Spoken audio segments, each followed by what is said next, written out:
طيب بسم الله الرحمن الرحيم. الحمد لله رب العالمين، وصلاة ربي وسلامه ورحمته وبركاته على ذاك النبي الكريم نبينا محمد وعلى آله وصحبه أجمعين. أما بعد. As we resume the sharh, or the explanation of this great surah, where we extract all these great benefits, the benefit where we stopped was pertaining to the statement of Allah subhanahu jalla fil ula in his book, where you'll find we stopped at that ayah where Allah subhanahu wa ta'ala says, إِيَّاكَ نَعْبُدُ وَإِيَّاكَ نَسْتَعِينُ. We said the affairs is connected with Allah subhanahu wa ta'ala giving إِيَّاكَ نَعْبُدُ, that particular wording in the ayah, precedence over وَإِيَّاكَ نَسْتَعِينُ, for that purpose of bringing great awareness to the creation of the reason of their existence and their mission of why they're here in this world temporarily. And like we said last class, that إِيَّاكَ نَسْتَعِينُ is the wasila, which would be from those matters that would make sense linguistically in the Arabic language, that would take precedence over that would come before إِيَّاكَ نَعْبُدُ. Why? Because in order to actualize the worship of Allah in this world, in order to carry out that mission in the best way, and to succeed at that mission in the best way, and to die upon that mission, you need aid from Allah subhanahu wa ta'ala. As we mentioned last class, تحقيق عبودية الله, actualizing the worship of Allah, is the hardest of affairs that the human being could carry out, more than the dunya and your work. The ubudiyyah of Allah subhanahu wa ta'ala needs aid from Allah. There's no one that you'll find that can aid you upon that affair more than your Lord, or more than our Lord subhanahu wa ta'ala. That's why it would make sense to say وَإِيَّاكَ نَسْتَعِينُ وَإِيَّاكَ نَعْبُدُ. But we said how Allah subhanahu wa ta'ala mentioned it was what? إِيَّاكَ نَعْبُدُ. In order to get or have that great awareness that what takes precedence and what is the most important of all matters is the worship of Allah subhanahu wa ta'ala. So we said that coincides with the category of tawheed al-ibadah. Where's Munib? He left. Just tell him if he could bring the coffee, that's all. He probably forgot. So, the affairs of tawheed al-uluhiyah. We said that Surah al-Fātiḥah, that it contains all these matters, all the categories of tawheed. Tawheed al-rububiyyah, we spoke about it, where Allah subhanahu wa ta'ala says in his book, Rabbul Alameen. When you recite and say, Alhamdulillahi Rabbil Alameen. Excuse me, my voice is a little rasp. Rabbil Alameen. That is from the category of al-rububiyyah of Allah, the lordship of Allah. The affairs of what was the mission of all the prophets. Qatibatan, unanimously, was to carry out this mission. And that, as a result of it, the wars had became between them and their people, who they were sent to, in order to call them to the mission of the worship of Allah subhanahu wa ta'ala. And that is the reason why you'll find in إِيَّاكَ نَعْبُدُ وَإِيَّاكَ نَسْتَعِينُ the category of what, everyone? Tawheed al-ibadah, or Tawheed al-uluhiyah. And that is our religion, all of it. The religion, all of it is built upon that affair. There's nothing else that is more important than that fundamental. Everything else is built upon that. So you'll find that Allah subhanahu wa ta'ala mentioned Tawheed al-ibadah in the statement إِيَّاكَ نَعْبُدُ. Clearly, ibadah, na'budu. So again, the category of Tawheed al-ibadah is mentioned in Surah al-Fātiḥah in front of you. طيب. from Ahl Ilm, which also coincides with that meaning of tawheed, for rububiyyah, wal uluhiyyah, wal asma' wal sifat, where some of them also mention what they call tawheed al-mutaba'ah. Tawheed al-mutaba'ah. Unifying Allah in His worship by following the Messenger of Allah alayhi salatu wasalam. Unifying Allah in His worship by following the Messenger of Allah alayhi salatu wasalam. So you find when you are reciting Surah al-Fātiḥah, you're asking Allah and you're making dua to Him, as we'll mention in a moment. You are mentioning the affair of why you were created, and you're asking Allah to aid you upon that matter and make you successful at that mission to accomplish it in the most perfect, pleasing way to Allah. In addition, when you are reciting Surah al-Fātiḥah, you are also mentioning another important affair, which is the matter that's connected with what? When you say La ilaha illallah wa Muhammadur Rasulullah. Muhammadur Rasulullah is unifying Allah subhanahu wa ta'ala in His worship by following the Messenger of Allah alayhi salatu wasalam in his authentic Sunnah. And you'll find that al-ilm that they do mention some of them as they included in that same category, that from worship of Allah is following the Messenger of Allah alayhi salatu wasalam in his Sunnah, because that is from the prerequisites or the conditions for any act to be accepted by Allah.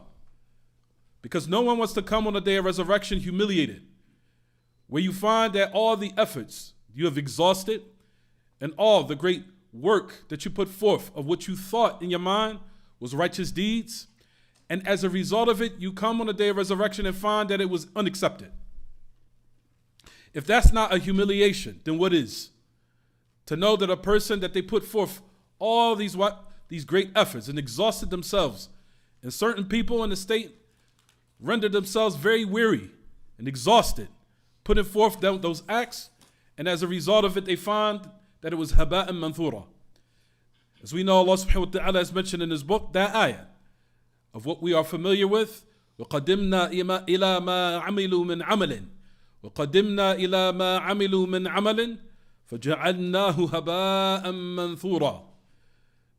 That we will come forth, or we will bring on the day of resurrection their acts, the people's deeds and what they have done, thinking they were doing something what? Correct. And we will make them like scattered dust. Why is the actions not accepted? Based upon this category. This category, which Ahl Ilm say is included inside Tawheed al-Ibadah. And some of them make it a separate category. So, when you mention Iyaka na'budu, some of Ahl Ilm, they mention that other Tawheed, which is called Tawheed al-Mutaba'ah, is included inside of Tawheed al-Ibadah, where unifying Allah in His worship by following the Messenger of Allah alayhi salatu wasalam in His authentic Sunnah. For that is also what? An important affair. And that's actualizing the Shahada. That's actualizing your testimony. When you say Muhammadur Rasulullah, which coincides with the statement that I'm sure that a lot of us are familiar with, which is the meaning of what we have read in Thalathatu Usul, where the definition of Muhammadur Rasulullah is what, everyone? What is it? Is it طاعته فيما أمر وتصديقه فيما أخبر واجتناب ما نهى عنه وزجر وألا يعبد الله إلا بما شرع. That the meaning of Muhammadur Rasulullah is what, everyone? Obeying Him or what He what? Commanded. طاعته فيما أمر. Believing Him and what He has informed of the unseen, because we know it was revelation from Allah of affairs that have taken place in the past and in His time alayhi salatu wasalam, and in the what? In the future days to come. And you see that the Messenger of Allah, a lot of what He's mentioned has taken place today, which confirms His nubuwah, which confirms His prophethood, and that He was truly a messenger sent to humanity. For all those matters is from actualizing the Shahada, Muhammadur Rasulullah, believing everything that He is informed, even if it goes against your aql, submitting to what He has informed the ummah, because there's nothing that He came with except it will be a means for us to draw close to Allah and take us away from his anger, subhanahu wa ta'ala. And it will be a means for our success in this world and removing the affairs or the atrocities that have affected our societies, that have plagued our societies. The only way to have those affairs removed and change for the better is to return back to the obedience of the Message of Allah alayhi salatu wasalam in his Sunnah and actualizing this category of tawheed, what they call tawheed al-mutaba'ah. Obeying the Message of Allah, what he commanded. Staying away from what he prohibited alayhi salatu wasalam. Believing or what he informed of the affairs of the unseen, because it was revelation that was revealed to him. In the affairs of the past, the affairs in his time, and in the future days to come. And the last thing is what? Is what we're speaking about also in regards to our acts and our deeds. Where it says, وَوَا أَنْ لَا يُعْبُدَ اللَّهِ إِلَّا بِمَا شَرَعَ. Not to worship Allah except by what he legislated. All of that is included of the affair of tawheed, what they call tawheed al-mutaba'ah. Unifying Allah in his worship by following the Sunnah of the Messenger of Allah alayhi salatu wasalam. That also is included in Surah al-Fātiḥah. When you say, إِيَّاكَ نَعْبُدُ وَإِيَّاكَ نَسْتَعِينُ, not just removing the affairs of shirk, but also removing the affairs of innovations. All of that is from actualizing and purifying your monotheism before you meet Allah on the day of resurrection. Because like we said, all of those matters are vital if one wants his acts or her acts to be accepted with Allah. It has to be built upon the ikhlas of Allah and the mutaba'ah or tajdeed al-mutaba'ah li sunnati nabi sallallahu alayhi wa sallam. Purifying that sunnah and staying far away from polytheism is from those affairs that when you say iyyaka na'budu, this is what you're saying. Allah aid me upon carrying out this mission by making sure that I'm protected from polytheism and its types. And at the same time, protect my acts, but whereas they are acceptable and they are fulfilled in it, those two conditions, and from them is that I do not worship you except by what your messenger has what? Has legislated. If those affairs, because we know one of those two conditions are not fulfilled, that act is unacceptable with Allah, rejected. One will come on the day of resurrection and find that what he's done is unacceptable. Based upon those two prerequisites were not fulfilled. That is what you are reciting when you say, إِيَّاكَ نَعْبُدُ وَإِيَّاكَ نَسْتَعِينُ. Allah, I need your help in order to aid myself and give and ask for your tawfiq, that you keep me away from polytheism and its types, and you keep me away from bid'ah and its types. Is it clear what I'm saying, everyone? So those are the matters you'll find that is mentioned inside of that particular line.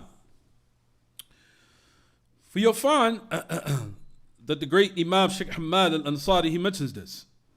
He says, Tawheed al-Mutaba'ah, Tawheed al-Nabi, alayhi salatu wassalam, bil-Mutaba'ah, duna ghayrihi min al-makhluqat, لأنه لم يرسل إلينا نبي غيره. He said, unifying Allah in his worship by following the Sunnah of the Messenger of Allah alayhi salatu wasalam, and not following other than him of the creation. Because there was not a prophet or a messenger sent to us other than him alayhi salatu wasalam. So, like we said, the dalil for that is easy. It's in our shahada. Muhammadur Rasulullah. And like we mentioned, think of all the Muslims that have fell into these basics, ABCs. These are mere ABCs of the religion, for lack of better words, in Sahih Ta'bir. Mere fundamentals. Look how many of the Muslims have fell into it. Either in the first Tawheed al-Ibadah or in Tawheed al-Mutaba'ah. Millions of Muslims have fell in opposition of those two categories. Either both of them together or one of the two. How many Muslims do we know that are involved in grave worshiping, which is mere ABCs of our religion? It was the mission of all the prophets to actualize that mission, and you'll find Muslims that have the whole Quran memorized and falling into major polytheism. Do they understand the Quran? Absolutely not. The whole Quran is in Tawheed, as we mentioned the other day. The whole Quran, from beginning to end, based upon the details we presented. And despite of that, they were removed, what was removed or they were deprived of is the clear understanding of why the whole Quran was revealed for this mere simple mission, which is what? Tawheed al-Ibadah. A lot of the Muslims grave worship, until even some from the Shia and the Rawafid, that they transgress in affairs that not even the mushrikeen transgressed in, which is the affairs of rububiyyah of Allah subhanahu wa ta'ala, which is in the matters that's connected with the Ithna Ashariya Imamiyah, where they believe that they conduct in this existence, and they're the ones that can yanfa' wa yadur. They can benefit or they can bring harm, and they're the one that can conduct in this kill, in this existence. That's an affair that's unprecedented. Not even the mushrikeen during the time of the Messenger of Allah fell into that type. That's to let you know how affairs have become so what? So evil these days. To the point where the Muslims want aid from Allah to rectify their affairs, and you'll find from the Muslims who are falling into affairs of shirk and rububiyyah, which is something unheard of. The polytheism of the time of the Messenger of Allah ﷺ was shirk in what? Ibadah. Rububiyyah, they understood it properly. And they what? Adhered to it. The affair was in shirk and ibadah. That was the affair in which, as a result of it, if one was to die upon it, they would be in hell forever. What about the one who falls into shirk and rububiyyah? That's on a higher scale. When you believe that the 12 Imamiyah, that they conduct in this existence, that's affairs of the rububiyyah of Allah. For people who ascribe to Islam, and as a result, they do not understand these mere fundamentals. That's the reason why it's binding upon us to what? Review and remind ourselves that just because, which is memorization of the Quran is a beautiful thing. And we want to encourage our people to continue to memorize it. But without these fundamentals, you could be deprived of the tawfiq of purely understanding the bare essentials, where certain people have been what? Removed and deprived of, which is the most ultimate humiliation. That the book that you've memorized, you don't know the reason of why it was memorized in the first place. And you're falling into what nullifies the whole book of grave worshiping and going to certain people, asking them to forgive your sins, asking them for your wife to get pregnant, bowing down to sujood in some of them, and having fear of them more than you have fear for Allah, and calling on them in dua from other countries, being in a remote land, calling out, yes, Sayyid Fulan, hear my call. Affairs that will nullify your what? The religion, and totally disqualify from being from those who are Ahl Quran fi'lan wa haqqan, being from the people of the Quran in truth. So that's what we were what? Speaking about. So when we say Iyaka na'budu wa Iyaka nasta'een, these are what you are, truly actualizing the tawheed of the ibadah and the tawheed of unifying Allah in His worship by following the Messenger of Allah alayhi salatu wasalam. And that the Messenger of Allah is singled out as far as in following him and his Sunnah, and not following the Sunnah of anyone else except his alayhi salatu wasalam. Kalimat al-ikhlas along with kalimat al-mutaba'ah. The affair of unification or sincerity and purifying one's worship in accordance with what? Following the authentic Sunnah has been what? Combined. And if the person, like we know, of the test that was revealed to the Messenger of Allah alayhi salatu wasalam, of the people who came and saying that I love Allah, I love God, I love Him. Do you? Truly? As we know, the poet says this is poetry. He says, تعصي الإله وتظهر حبه هذا محال في القياس بديع لو كان حبك صادقا لأطاعته إن المحب لمن يحب مطيع. You'll find that the poet says in his poetry, تعصي الإله وتظهر حبه هذا محال في القياس بديع. You disobey Allah, but you claim you love Him. Even an analogy that doesn't make any sense. If your love was true, you will obey Him. Verily, the one who loves for the one who they claim they love, they obey them. Obey for Allah, obey for the Messenger of Allah, alayhi salatu wasalam. For those matters, you'll find, we were saying in regards to the Messenger of Allah, alayhi salatu wasalam, when the people came with this claim that they love Allah and they love Allah subhanahu wa ta'ala. Allah sent down the test that we know the ayah. قُلْ إِن كُنْتُمْ تُحِبُّونَ اللَّهِ إيش فَاتَّبِعُونِي يُحْبِبُكُمُ اللَّهِ وَيَغْفِرْ لَكُمْ ذُنُوبَكُمْ Wallahu ghafur rahim. We know the test. When the people came saying, "O Messenger of Allah, we love Allah. We love God. We love God. We love God." Allah laid down the criteria that you cannot pick your own method of loving Allah.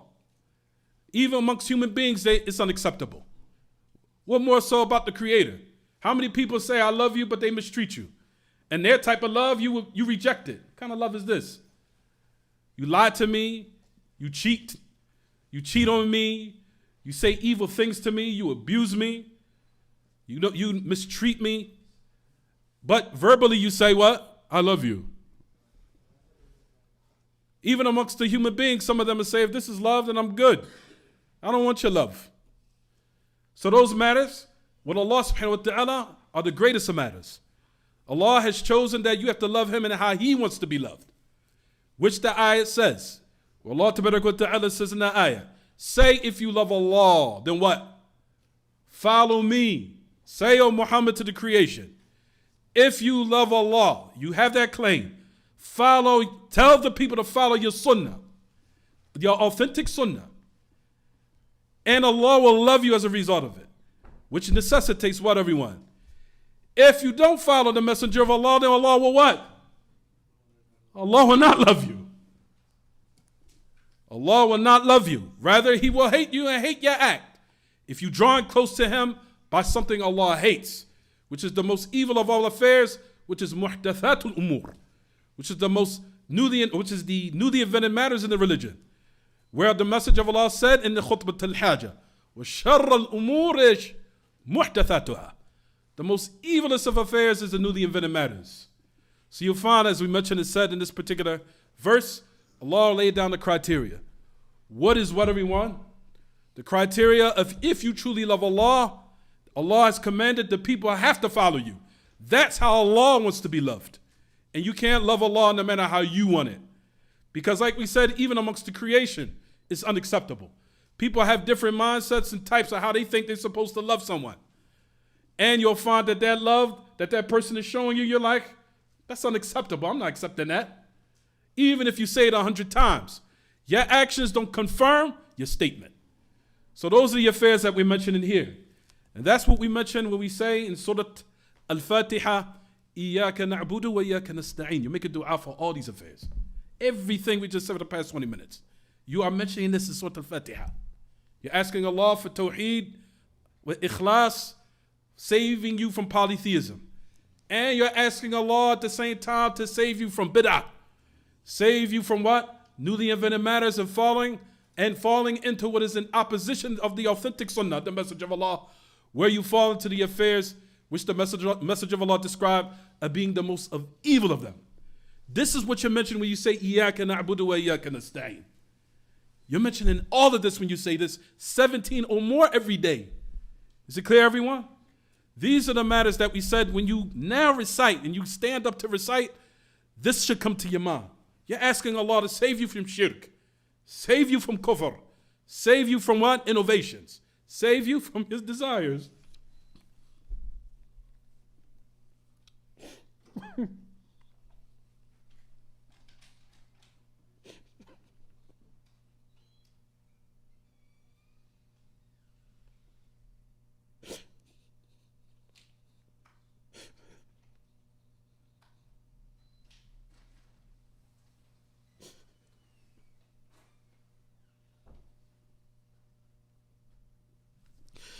Saving you from your desires, saving you from the fitna of yourself, saving you from the fitna of the dunya, saving you from all these matters at one time.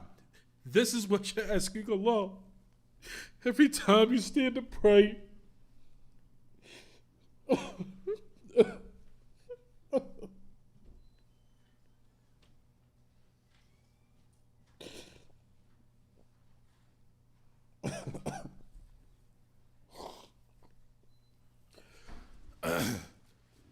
these are the matters that you ask Allah. Every time when you stand and pray, this is what you're asking Him.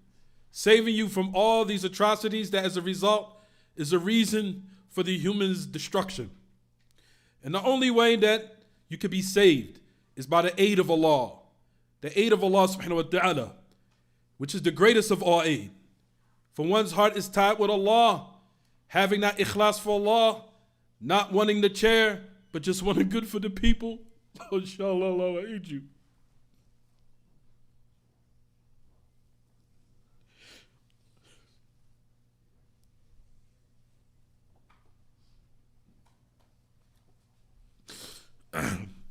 So those matters as we continue.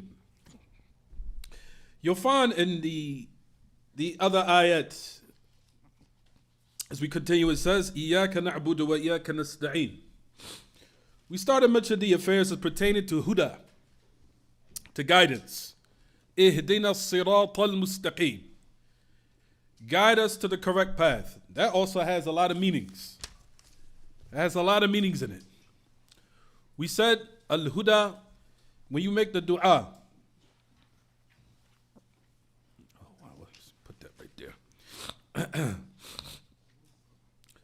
That dua, which is ihdina, O Allah, guide us. Al-huda, as we know, from it, or from the meanings of al-huda, as we mentioned last class, is al-ilm al-nafi', is beneficial knowledge. That's from the meanings of al-huda. So in Surah al-Fātiḥah, you're asking Allah also to grant you knowledge. You're asking Him to give you ilm. Don't make me from those who worship Him upon ignorance. Don't make me from those who worship you and they're just some Muslim by, as we said, tradition, or it's customary. Make me a good quality Muslim, worshiping you and I have ilm, true knowledge, knowledge of the kitab, knowledge of the Sunnah, the Messenger of Allah alayhi salatu wasalam. This time already? Wow. So, that is what you're asking Allah every time. You recite Surah al-Fātiḥah, you saying, oh Allah, guide us. Meaning, I only could be guided by what? By knowledge. There's no way you could be rightly guided by jahl. A person can't be rightly guided by ignorance. There's no such thing as a rightly guided ignorant person. It doesn't exist. The person that's rightly guided, he has ilm. So when you're saying to Allah, oh Allah, guide me, or guide us, or guide me to the correct path. We know the ayah we mentioned last class. The ayah in which Allah subhanahu wa ta'ala says, هُوَ الَّذِي أَرْسَلَ رَسُولَهُ بِالْهُدَى وَدِينِ الْحَقِّ لِيُظْهِرَهُ عَلَى الدِّينِ كُلِّهِ. With the ayah, where Allah subhanahu wa ta'ala says, He is the one that has sent His messenger with al-huda. Al-huda is what, everyone? Al-ilm al-nafi'. It's the beneficial knowledge. That's what you're making dua for when you recite Surah al-Fātiḥah. Oh Allah, put inside of me the enthusiasm and the desire to learn. Instill that in my heart to love ilm, to want to seek it, to want to take time and exhaust efforts in attaining it, to draw close to you. And I'm a Muslim that's considered a quality Muslim, not from the quantity Muslims. Is it clear what I'm saying, everyone? A quality Muslim, not a quantity Muslim. As we know the hadith of Thawban, where the Prophet ﷺ said that the day will come where the Muslims will lose their quality and it will just be quantity. Why, everyone? يُوشِكُ أَن تَتَدَاعَ عَلَيْكُمُ الْأُمَمْ كَمَا تَدَاعَتَ الْأَكَلَةُ عَلَى قَصَعَتِهَا قالوا أو من قلة يومئذ نحن يا رسول الله قال لا بل أنتم كثير ولكنكم غثاء كغثاء السيل ولا ينزعن الله المهابة من صدور عدوكم منكم ولا يقذفن في قلوبكم الوهن قالوا وما الوهن يا رسول الله قال حب الدنيا وكراهية الموت. We know the hadith of Thawban, where the Messenger of Allah alayhi salatu wasalam said that all of the nations are about to gather, which is now, even today, it's today. All of the nations are going to come together to pluck you off. Just like a group of people come around a plate of food and pluck it off. Listen to what the hadith of the Messenger of Allah says. Is it because of our small number on that day, O Messenger of Allah? He said, you will be plentiful in number. بَلْ أَنْتُمْ كَثِيرٌ. How are these scum like the scum of the foam of the ocean when it forms on the water? Meaning, you lost your quality. You're just quantity now. Why? You abandoned knowledge. And you're now, everything is about dunya. Listen to the last part. He says, and the fear of the enemies of what they used to have for you. Of what they used to have, of that all for the Muslims, and they used to have that respect, will be removed from their hearts, and it will be casted in yours weakness. What is the reason, O Message of Allah? Because you love the dunya, and your fear for death, and your hatred for death, Your hatred for death, why? Because you didn't put this dunya under your feet. The reason why, in which you'll find that the majority of the atrocities of the ummah, whether it be in the aqidah, in minhaj, and other affairs of cheating and lying and stealing, is because of hubb dunya. The majority of the people who are upon misguidance, from the heads of those who are misguiding the Muslims today, in which you'll find that they even know that the Salafis are upon the truth. But the reason why they do not want to inform their people that they're wrong, out of what? Out of respect being lost for them, or they might lose their wealth, or they lose their dunya. So in the meantime, they're leading millions and millions of people to the hellfire and astray. Due to what? Dunya. Dunya. Love of this dunya. Hubb dunya wa karahiyatul maut. Losing the sight and the track that what? Getting your mission, getting in and getting out and moving on with the hereafter. The hatred of death. Why? Because you want to be here. You love this dunya. That is what the Messenger of Allah ﷺ, that he mentioned. You lost the sight of knowledge. Knowledge being the key factor which makes you, all of us, prominent and successful and dominant. Is the knowledge, is the ilm. That's what raises you. Not just money and riches and wealth and amassing a lot of it. No doubt, we need that. But don't lose the track of what makes you a quality Muslim, which is the ilm. The ilm al-nafi', the ilm of tawheed and Sunnah. That is what makes the people truly dominant and prominent. So the Message of Allah ﷺ,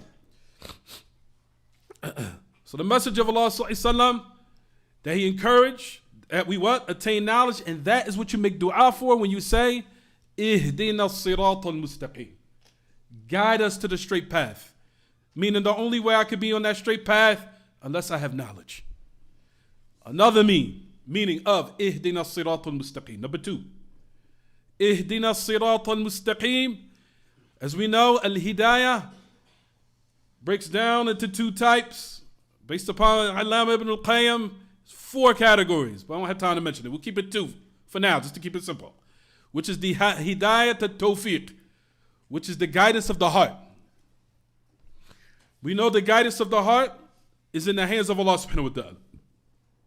So when you make dua, when you recite Surah al-Fātiḥah, you know what you're saying also? Oh Allah, guide my heart. Keep it properly guided.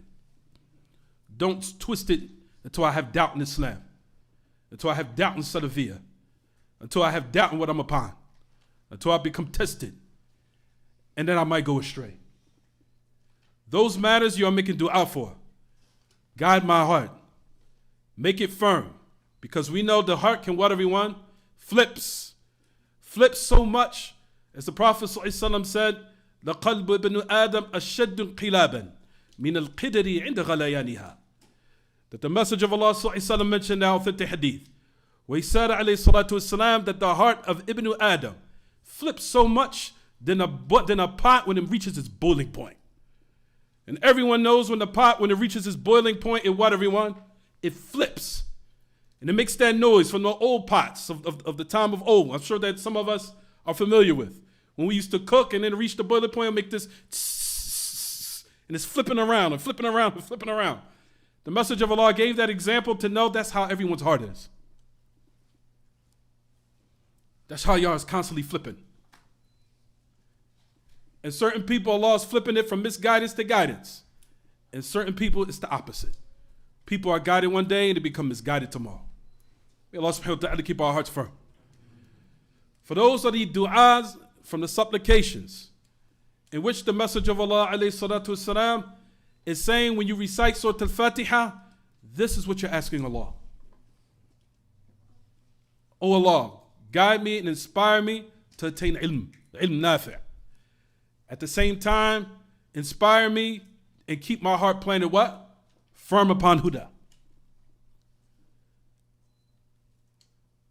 And we know the other guidance is the guidance of al-irshad with tawjih, which is in the hands of the servants, which is the guidance of what, everyone?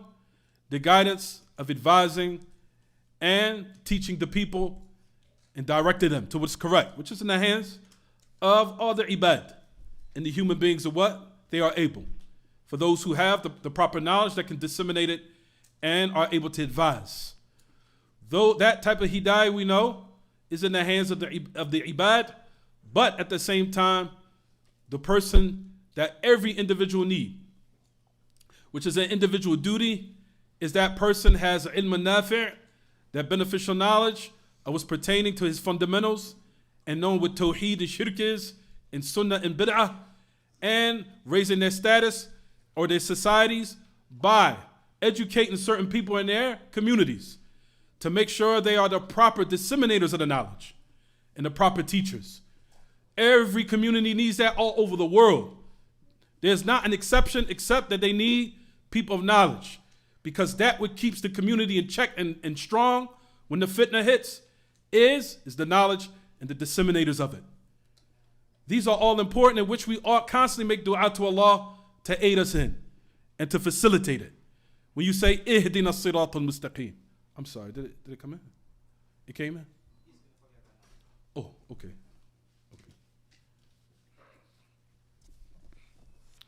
So stop momentarily for the adhan, inshallah.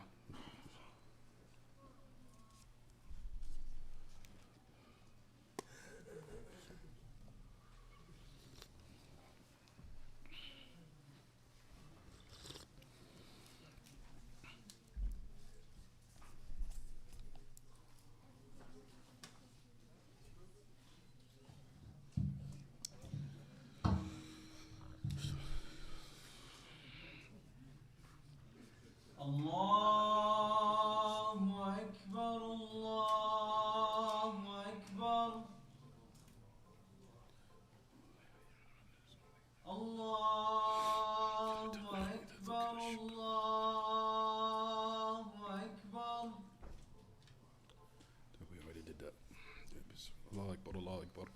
أشهد أن لا إله إلا الله.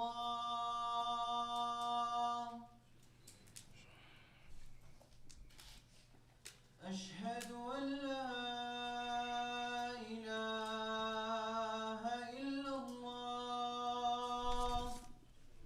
أشهد أن لا إله إلا الله. أشهد أن محمدا رسول الله.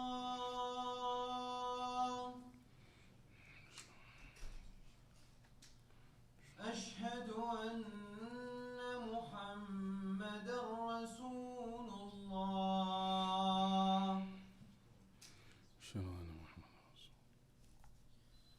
حي على الصلاة.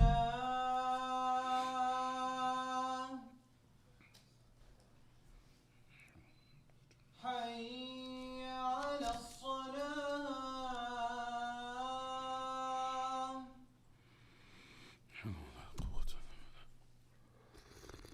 حي على الفلاح.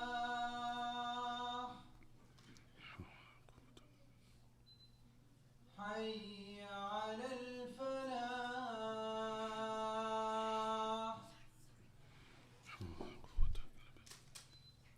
الله أكبر الله أكبر. الله أكبر الله أكبر. لا إله إلا الله.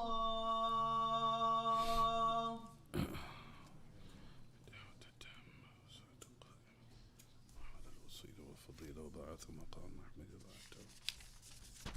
Forgot my glasses. Use the light.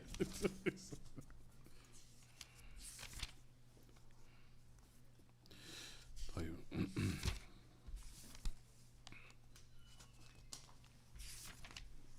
lost my page. Yeah. Oh, there it goes. Alhamdulillah. طيب. So we mentioned and said that al-hidayah, as our Shaykh, the great Imam, Shaykh Hamad, the great Imam Famali, Shaykh al-Mashayikh, that you'll find that he mentioned ihdina is exactly how we mentioned it. He said, Rahimallah, al-amr al-awwal al-hidayah bima'na al-irshad ila al-ilm al-nafi'. That the people, he said that the meaning of hidayah, when you make that dua to Allah, when you recite Sūrah al-Fātiḥah, he said the first matter is what? Al-irshad, being directed to beneficial knowledge. وثانيا, now listen to this. Not only are you asking Allah to grant you ilm al-nafi', beneficial knowledge of the Kitab and Sunnah, listen what he also said. وثانيا الهداية إلى العمل بالعلم النافع. That being guided to applying what you know. To applying what you know. So he says, you're asking Allah, وَفِقْنَا لِلْعِلْمِ النَّافِعِ وَهُوَ الْقُرْآنِ وَالسُّنَّةِ وَالْعَمَلِ الصَّالِحِ وَهُوَ الْعَمَلُ بِالْقُرْآنِ وَالسُّنَّةِ. He said, Allah guide us, meaning give me and grant me tawfiq. Grant me success of attaining beneficial knowledge, which is the knowledge of the book of Allah and the Sunnah of the Prophet ﷺ, and acting upon it. Applying it in my daily life. As for al-amal bil-bid' wal-amal bil-khurafat wal-amal bil-ara' al-mujarradah, هذا ليس من العمل الصالح بل هو من العمل الطالح. He said, giving refuge and seeking refuge from Allah at the same time when you recite Surah al-Fātiḥah, by acting in accordance with innovated practices in matters and acts, and falling into those myths, those khurafat, those type of myths that have no basis in our religion, and working in accordance with just mere opinions, or affairs that agree with your desires, or affairs that agrees with your opinions that oppose the Kitab and Sunnah, or working in accordance with one's opinion that's in opposition is not from righteous actions, rather it's from rather it's from the acts of those who are wretched. So that's what you'll find of the dua, in which, like we said, all of these matters are contained when we recite Surah al-Fātiḥah. Another affair you'll find that he mentions, he even says, and this goes with the categories that I was going to mention in regards to hidayah. We already talked about there's hidayah khassa, the hidayah that is specific, meaning that it's exclusive for the heart, in which I just mentioned a moment ago. Then you have the general hidayah, the hidayah meaning those natural instincts that Allah subhanahu wa ta'ala has placed within human beings, which is, for example, a child. As soon as a child is born, the child knows to latch on to the woman's what? To the woman's chest in order to attain his sustenance automatically.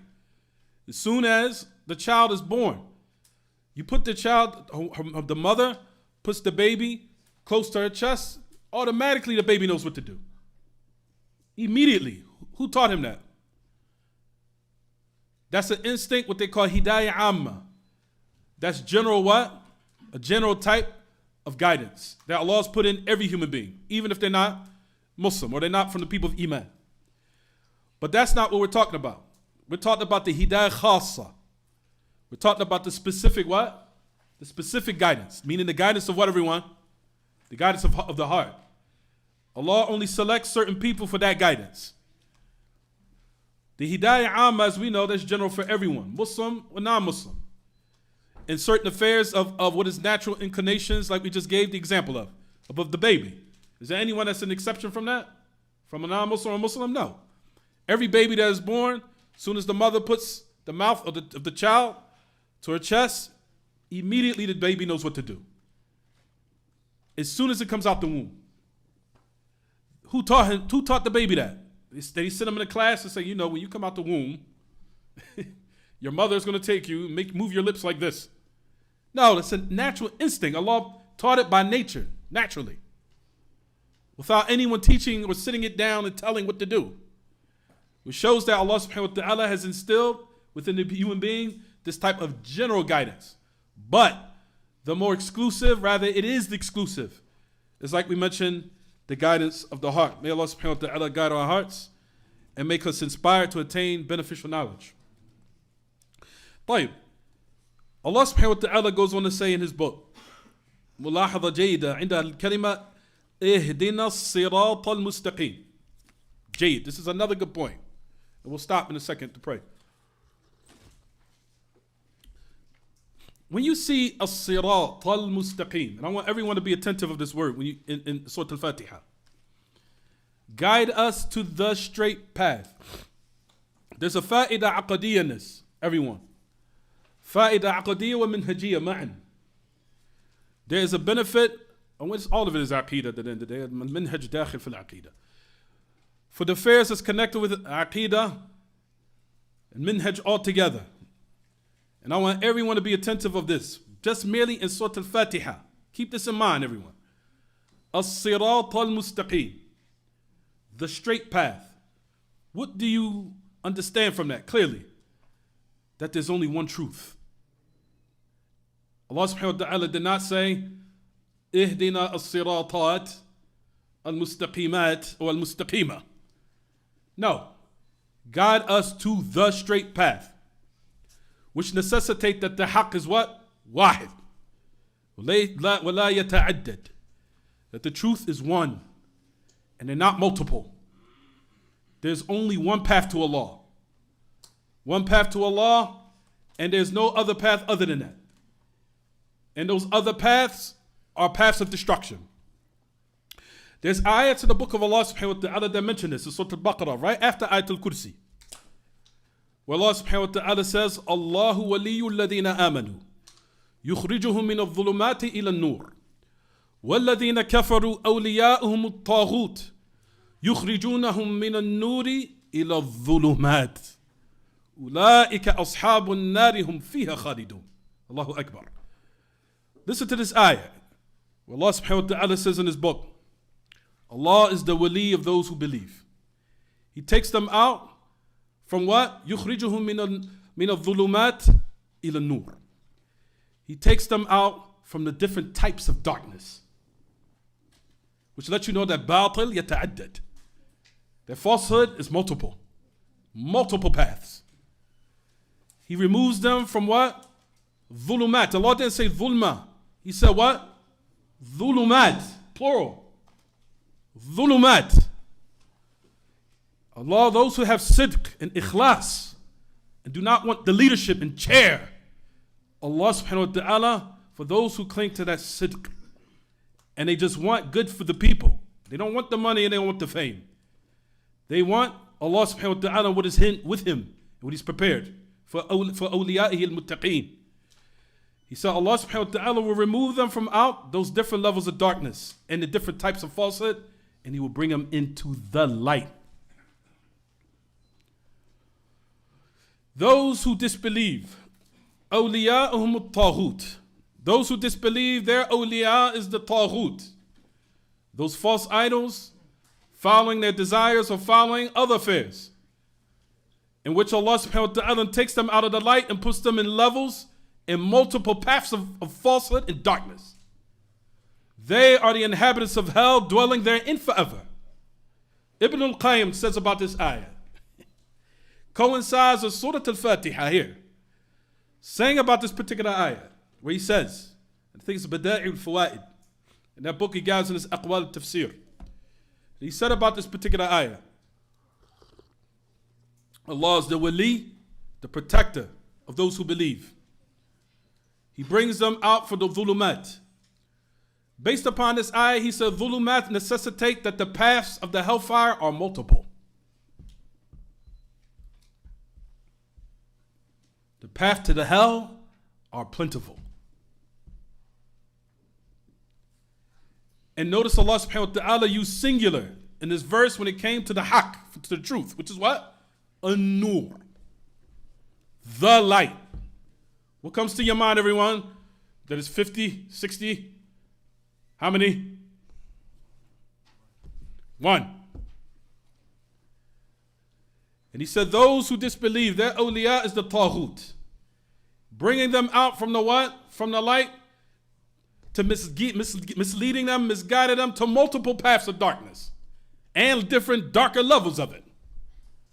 LGBTQ, all types of bid'ah, acceptance of democracy, liberalism, you name it. So many paths of darkness, which is not, and you see clearly, it's not doing anything for society except destroying it more. For those affairs, as he says, what the Ibn al-Qayyim that he mentions the ayah, where he says, bringing them out, meaning those who disbelieve, from the light in order to put them in more darkness and put them in more types of falsehood. They are the inhabitants of hell, dwelling therein forever. أعاذنا الله وإياكم من أن نكون من أصحاب النار. Allah give us refuge, give us and you refuge from being from the inhabitants of hell. We'll stop and continue at the salat, inshallah. So put a point on that. اهدنا الصراط المستقيم.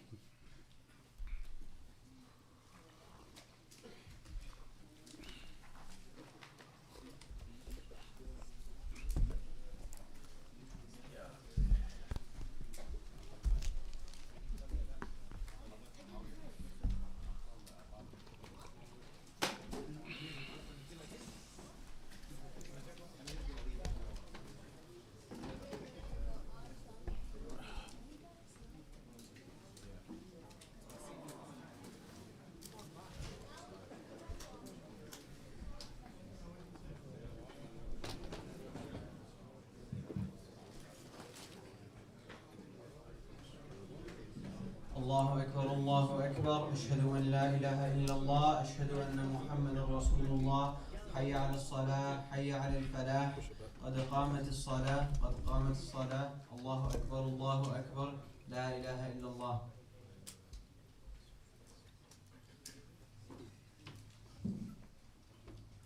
So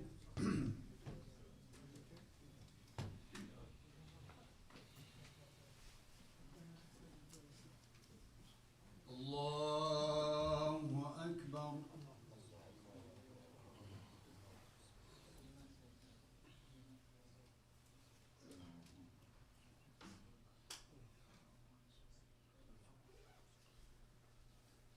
الحمد لله رب العالمين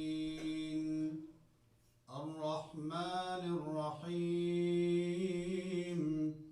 مالك يوم الدين إياك نعبد وإياك نستعين اهدنا الصراط المستقيم صراط الذين أنعمت عليهم غير المغضوب عليهم ولا الضالين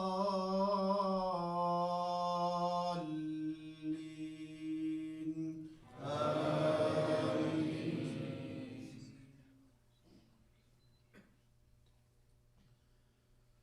يا أيها الذين آمنوا اتقوا الله ولتنظر نفس ما قدمت لغد واتقوا الله إن الله خبير بما تعملون. ولا تكونوا كالذين نسوا الله فأنساهم أنفسهم أولئك هم الفاسقون. لا يستوي أصحاب النار وأصحاب الجنة أصحاب الجنة هم الفائزون.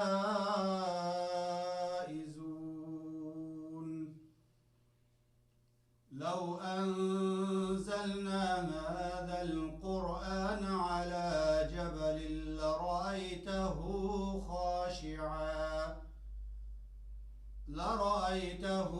خاشعا متصدعا من خشية الله. وتلك الأمثال نضربها للناس لعلهم يتفكرون. هو الله الذي لا إله إلا هو عالم الغيب والشهادة هو الرحمن الرحيم. هو الله الذي لا إله إلا هو الملك القدوس السلام المؤمن المهيمن العزيز الجبار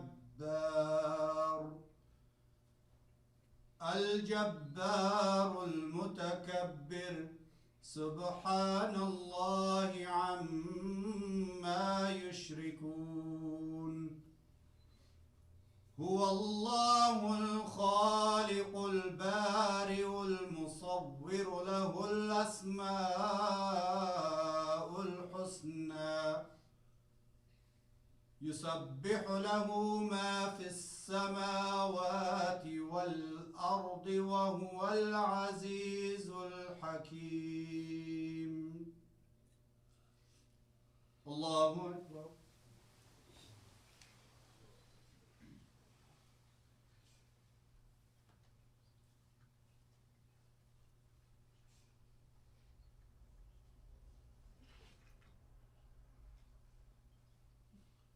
سمع الله لمن حمده.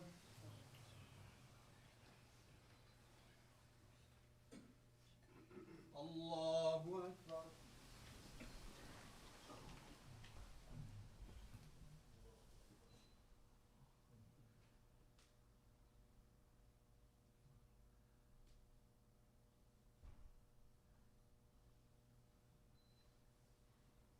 الله أكبر.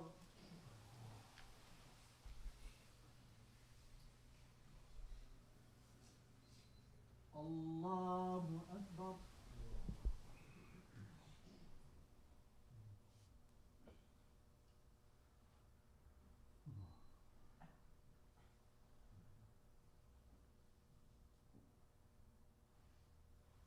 الله أكبر.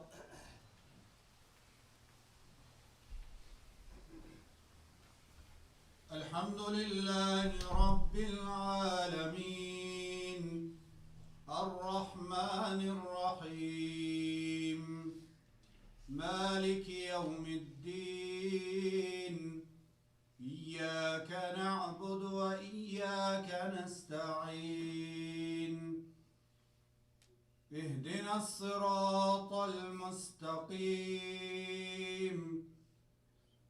صراط الذين أنعمت عليهم غير المغضوب عليهم ولا الضالين.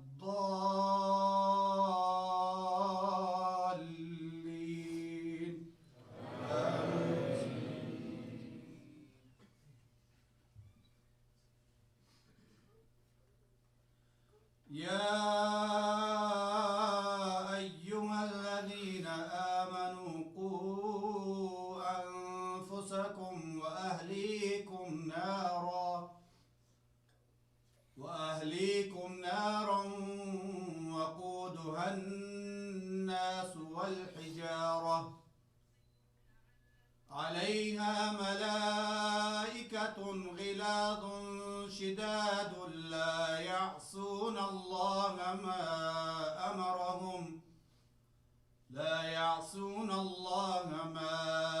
أمرهم ويفعلون ما يؤمرون. يا أيها الذين كفروا لا تعتذروا اليوم إنما تجزون ما كنتم تعملون. يا أيها الذين آمنوا توبوا إلى الله إلى الله توبة نصوحا عسى ربكم أن يكفر عنكم سيئاتكم ويدخلكم جنات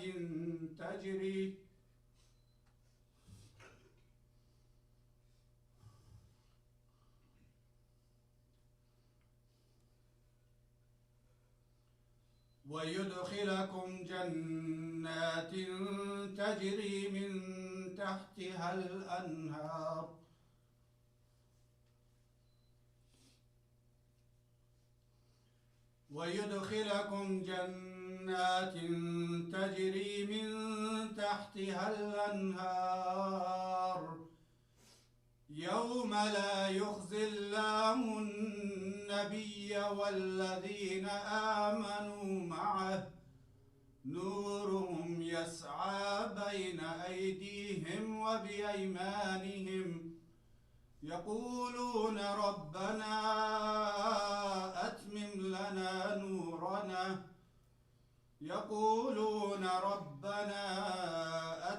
لنا نورنا واغفر لنا إنك على كل شيء قدير. الله أكبر.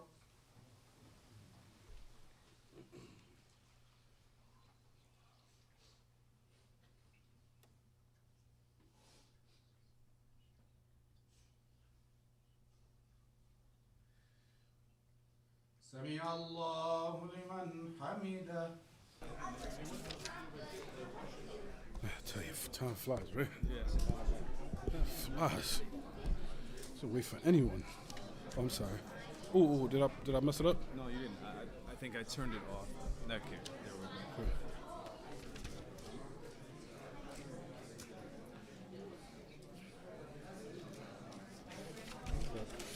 That's it. 4 more pages. 4 more pages. 4. See. صراط المستقيم واللسان والقرآن والاتباع للنبي. Some QA by 8:30. I think 4 pages, 30 minutes. I'll try. Yeah, that should be enough. We could complete it, inshallah. طيب بسم الله.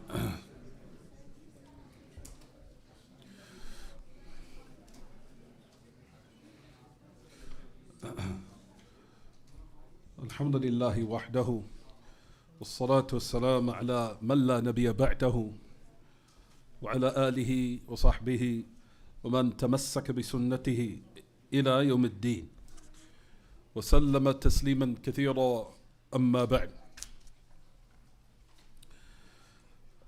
As we resume where we stopped at the ayah where Allah subhanahu wa ta'ala says اهدنا الصراط المستقيم, guide us to the straight path. We said الصراط المستقيم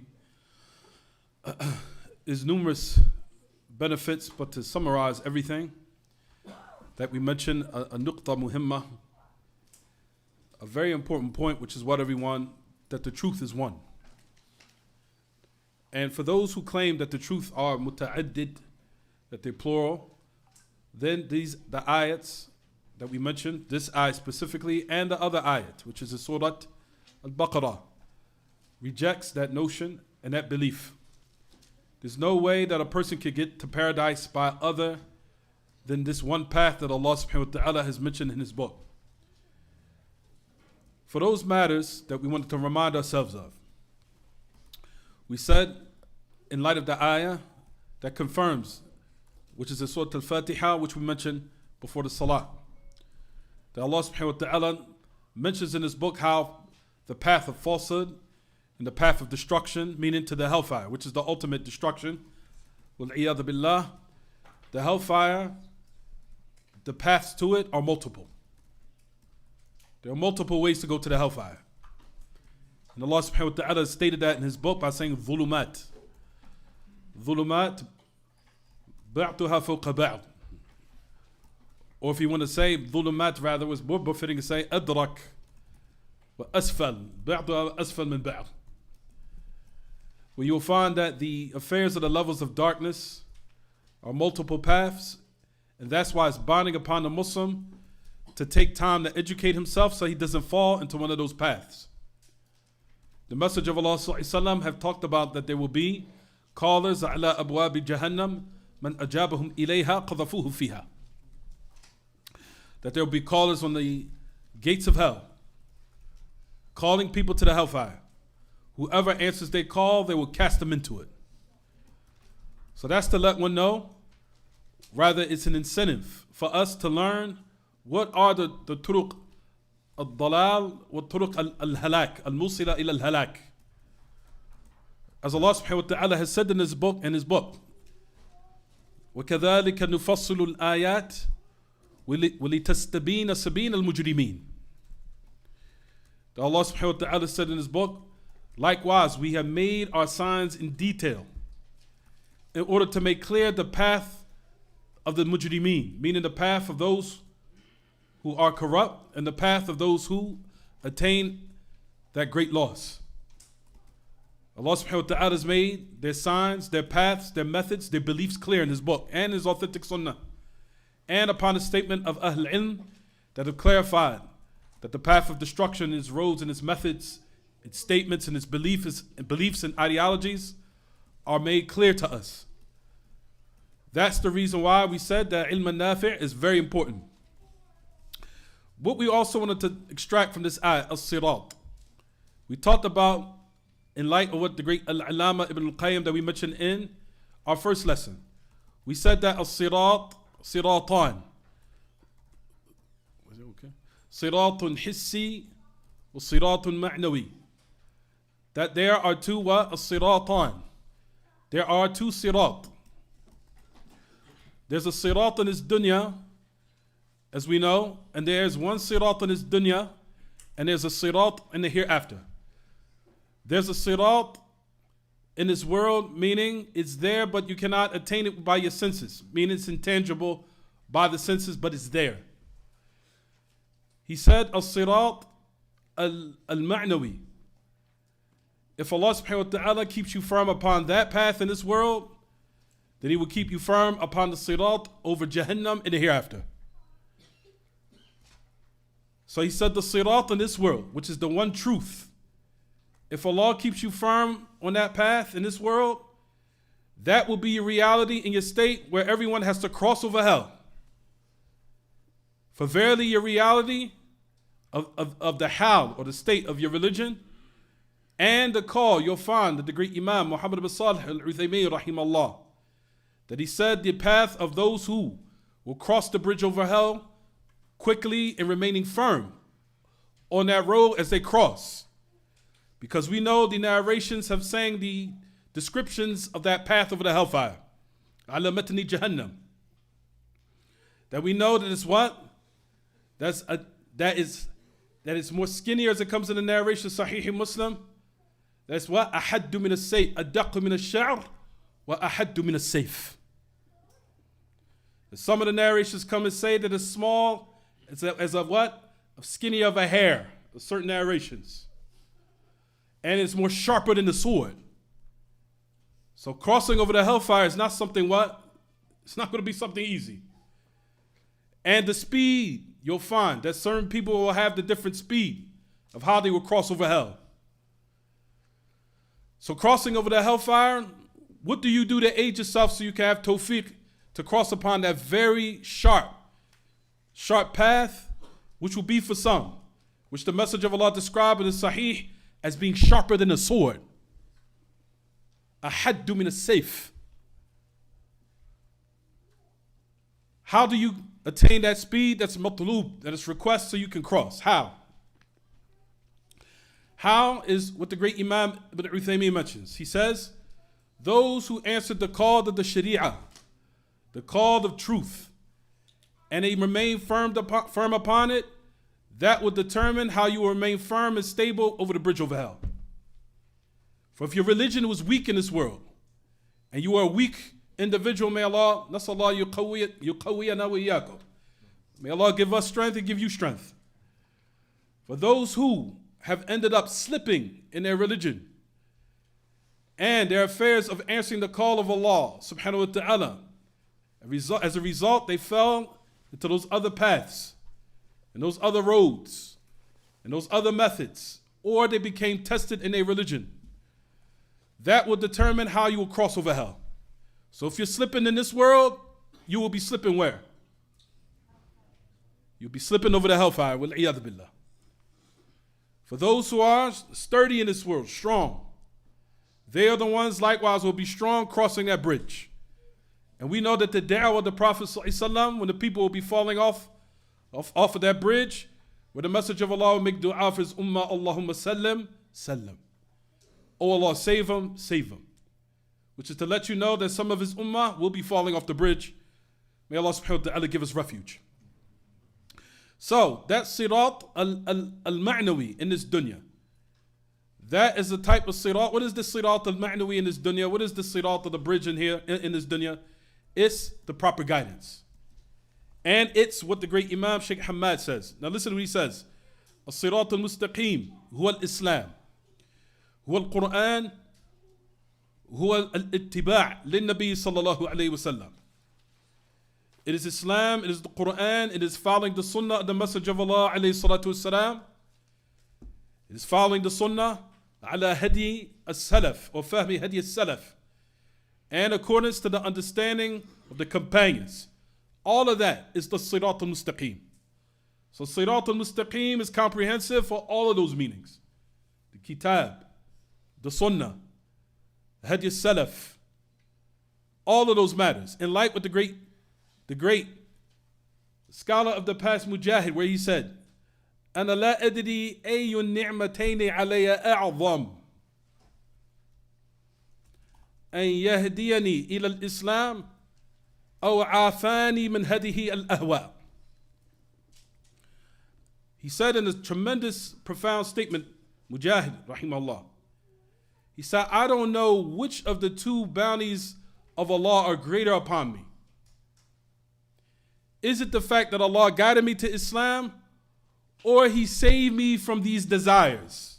Meaning, from the Muslims who became Muslim, but they fell into deviation. Is it clear, everyone? They fell into deviation, deviated from the correct path. Which one of those ni'am, those blessings, are greater upon me? He said, just to be merely guided to Islam, but certain people are guided to Islam, but they're guided in the path, or upon a path of what? The bid'ah, of destruction. So those matters, like we said, take in consideration, and like what the great Imam he says, وَكُلَّ هَذِي الْأَقْوَى لَيْسَ بَيْنَهَا تَضَارُبٌ. For verily Islam is the Quran, and the Quran it is Islam. And he said, وَالْإِسْلَامُ هُ اتِّبَاعُ النَّبِيِّ صَلَّى اللَّهُ عَلَيْهِ وَسَلَّمَ. He said, for all of these are correct. And it is comprehensive, meaning this ayah, and all of those meanings fall into it. For all of those ayat include that. So let's go on, inshallah. For Allah subhanahu wa ta'ala says in his book, As-Sirat al-Mustaqim. Then Allah subhanahu wa ta'ala says, Sirat al-Ladina an'amta alayhim. The path in which you have bestowed upon them. That goes in coincides with what we mentioned yesterday and the day before. We said that Surah al-Fātiḥah breaks down those three categories. First one is what? Tawheed. The second is what, everyone? Targhib. And what? Tarhib. So let's apply those categories now. Let's apply it. At-Targhib is here. Ihdina sirat al-mustaqim. Keep in mind when you say guide us to the straight path, that's dua, of course. Then Allah subhanahu wa ta'ala says in his book that we should ask and make dua to him, sirat al-ladina an'amta alayhim. The path in which you bestowed upon them, what? Their proper guidance, their mercy, all of that. That is targhib. That is targhib. Targhib is what? What Allah has prepared of reward for the one who clings to that. And the one who stays firm upon it. You're asking Allah for those who had achieved success in the past, from the prophets and those who followed them in the previous ummah, that you just as you bestowed upon them, that same favor bestow upon me and bestow upon us. Is it clear, everyone? That is from the min bab min bab al-targhib. So you find in Surah al-Fātiḥah, tawheed is established, as we just mentioned before the salat. Now we're talking about the application of those categories, al-targhib. Meaning, O Allah, make me amongst those who you what? Made from bab al-targhib. Meaning those who you have promised that they will attain that reward if they cling to that same path. Meaning those who you bestowed upon in the previous nations. Bestow upon me that same favor. طيب. صراط الذين أنعمت عليهم. What is those who you bestowed your favor upon? Everything we mentioned for that hour after Maghrib. Everything we mentioned. You bestowed upon them the tawheed of Allah. You bestowed upon them the sunnah of following that prophet. You bestowed upon them of guiding their heart. You bestowed upon them having knowledge. You bestowed upon them from being from those who applied what they knew. Isn't that all great favors of Allah? In which a people are saved from destruction or imminent destruction as a result of, if they don't have those qualities? Those same favors, grant us those same what? Favors, being us from those who are min bab, whatever we want, targhib. Meaning the people who we have given that wa'd, that promise and that reward, as a result of granting us that same bounty. So that's min bab targhib. Now we're going to mention tarhib. But before that, before we mention and end it, inshallah, صراط الذين أنعمت عليهم. Allah subhanahu wa ta'ala in another ayah, as we know, Surah An-Nisa, ayah number 69. Allah subhanahu wa ta'ala has mentioned and give us a little bit more detail of those who He's bestowed His favor upon. From them, من النبيين والصديقين والشهداء والصالحين. From the prophets and from those who are siddiqeen, meaning those who did not hesitate to believe in the prophets. As soon as the prophets came, they knew that what? Automatically was the truth. Without any hesitation. Until they attained the title Siddiq. Without any hesitation in believing in that prophet and his message.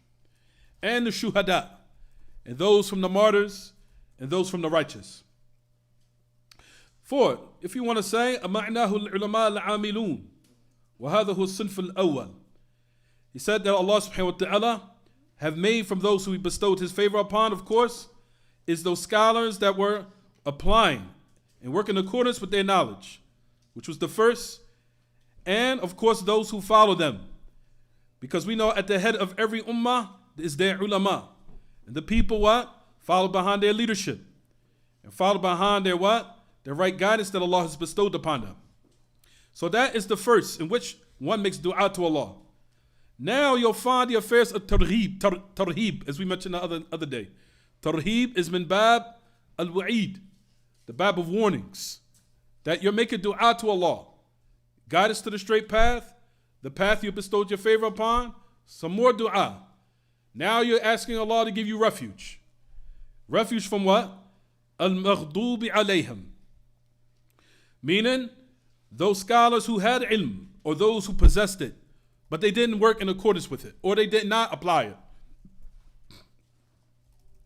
Thus you'll find that Allah subhanahu wa ta'ala has informed in His book of His wrath descending upon the Yahud, of what they possessed of ilm, but they did not work by it. The application. They came severely short and negligent of applying what they knew. Notice Allah subhanahu wa ta'ala said his anger descended upon them. So having knowledge without any what? Application is just mere information, as they say, right?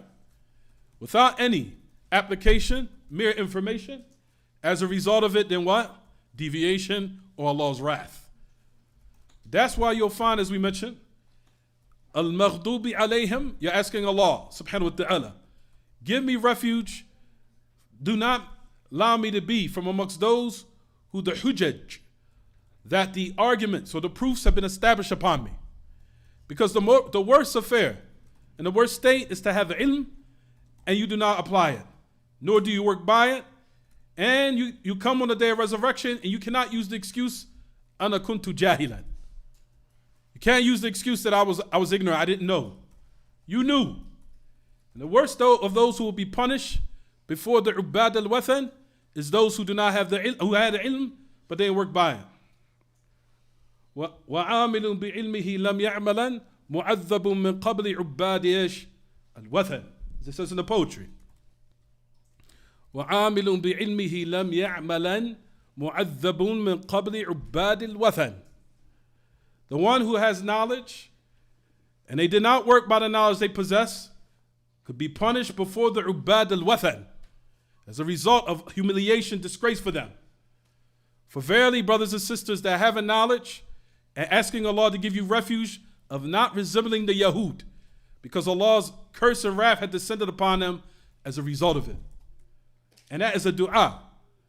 For that you find it says, وَصِنْف, as the great Imam goes on to say, وَهُمُ الْعُلَمَاء غَيْرُ الْعَامِلِينَ ولهذا أخبر بغضبه على اليهود الملعونين لأنهم عصوا عن علم يعرفونه كما يعرفون أبناءهم. Allah subhanahu wa ta'ala as he said in his book that his wrath descended upon the Yahud. Why? Because they disobeyed Allah upon knowledge, not upon ignorance. It was based upon knowledge. Even when the message of Allah came, they knew him just as they knew their own children. They had absolute knowledge of his coming, where he was coming, the city, where he will emerge from, all the what? The signs. They were informed of it. The details, they knew. They knew what to look for. They knew what lineage. They knew what would have been his affair before the revelation started. Being the most truthful, the most trustworthy, the most of the greatest of his community, known with the greatest of characteristics and traits and behavior, all of it they knew. Until the revelation, a person that was known for piety before the revelation started, known to be as the most truthful individual in his community, the most trustworthy individual in his community, and the most pure, where the message of Allah ﷺ did not indulge in all the affairs in which the people were indulging in, from drinking, intoxicants, zina, killing, murdering. Allah subhanahu wa ta'ala set the stage clear, so when the revelation started, nobody had no foot to stand on. They had nothing to stand on. You know what? He used to lie before the revelation. Nah, he was considered asdaq nas. No, he used to be in zina, in sihr. He used to be involved in magic. Nope, not known for that. Nothing to stand on. Not only his people knew this, the Yahud knew this. They knew. From all the tribes in Al-Madinah, from Banu Qurayza, Banu Nadir, and Banu Qaynuqa', which was the tribes of Al-Madinah. They knew that these were his what? His features. They knew it. However, they disobeyed Allah subhanahu wa ta'ala based upon what, everyone? Based upon knowledge. As a result, Allah subhanahu wa ta'ala's wrath descended upon them. The same thing can apply on us. We have knowledge and we do not work by it. Allah subhanahu wa ta'ala's wrath can fall upon us as a result of disobeying him upon ilm, not upon jahl. So that's what you're asking Allah to give you refuge from those matters that happen to the Yahud. Then you'll find that Allah subhanahu wa ta'ala mentions a sinf al-thalith of who are ad-dallun wa hum al-jahla, those who are astray. O Allah, do not make me amongst those who earned your wrath, nor make me amongst those who are ignorant, meaning those who went astray. Those who went astray are al-jahla, those who are ignorant, those who worship Allah upon jahl. وقد فصل النبي صلى الله عليه وسلم هذين الصنفين لما سئل هم المغضوب عليهم أو من هم المغضوب عليهم والضالون قال هم اليهود والنصارى. As the Messenger of Allah explained this ayah himself, of these two groups who Allah subhanahu wa ta'ala has mentioned concerning their state, of being from the most evil of state that a person can be, which is either one who earned Allah's wrath, or number two, Allah describing you as being astray. Who wants to have those categories or those type of characteristics or be from those categories? No one. So the Messenger of Allah mentioned them specifically by naming their name. He said they are the Jews and the Christians. فَالْيَهُودْ مِثَالٌ لِلْمَغْضُوبِ عَلَيْهِمْ وَالنَّصَارَى مِثَالٌ لِلضَّالِينَ الْجَهْلَةِ. The Jews are those who Allah's wrath was earned based upon disobeying Him upon knowledge, and the Christians were astray because of their ignorance. Now the great Imam goes on to say, وَنَسْتَفِيد مِنْ هَذَا أَنَّ كُلُّ مَنْ عَمِلَ بِالْقُرْآنِ وَالسُّنَّةِ النَّبَوِيَّةِ فهو من تلامذة العلماء العاملين وكل من تعلم الكتاب والسنة ولم يعمل بهما فهو من تلامذة اليهود.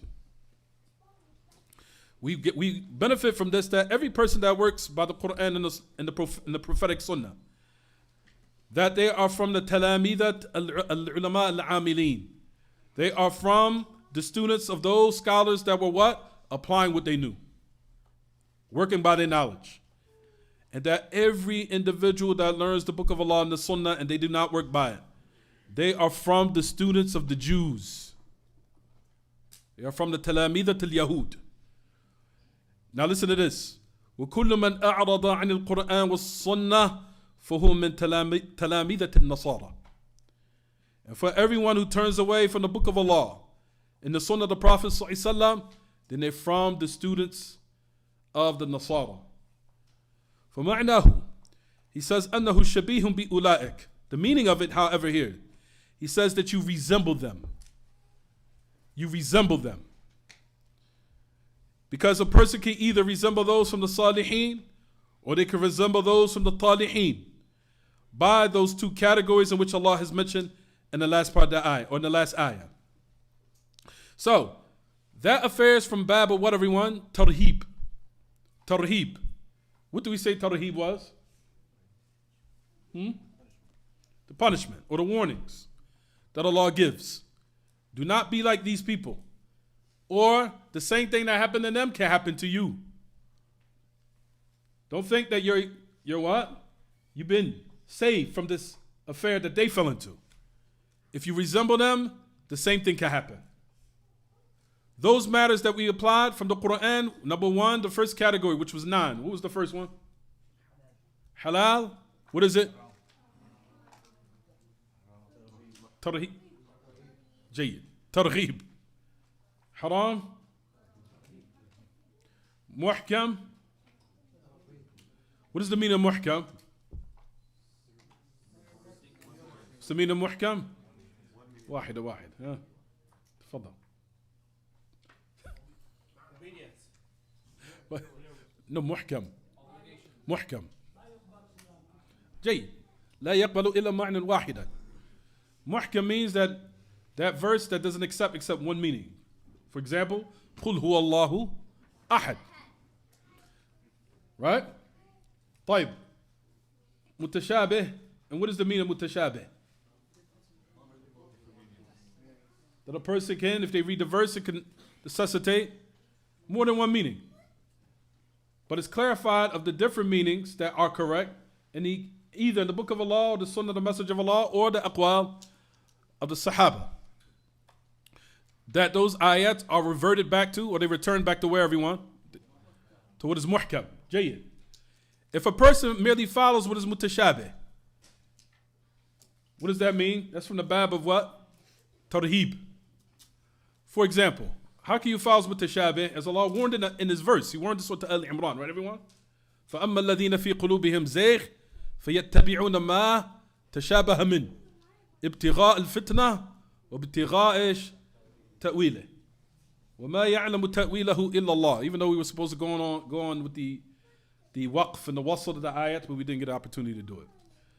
But the ayat in which Allah subhanahu wa ta'ala mentioned about what is mutashabih, that you'll find that there are people out there that use verses, even those ayat from people who have deviated will use verses in the Quran to suit their desires, without returning those verses back to what is muhkam in order to attain the proper understanding, as we mentioned. If you do that, Allah subhanahu wa ta'ala has made that individual or those people from those who will receive a punishment.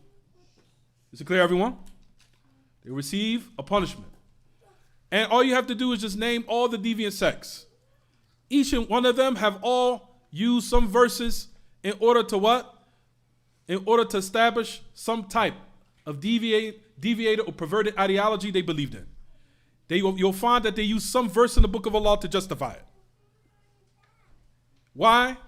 Because They brought something of desire or ulterior motive, and then they tried to find an ayat that sounds like it agrees with it.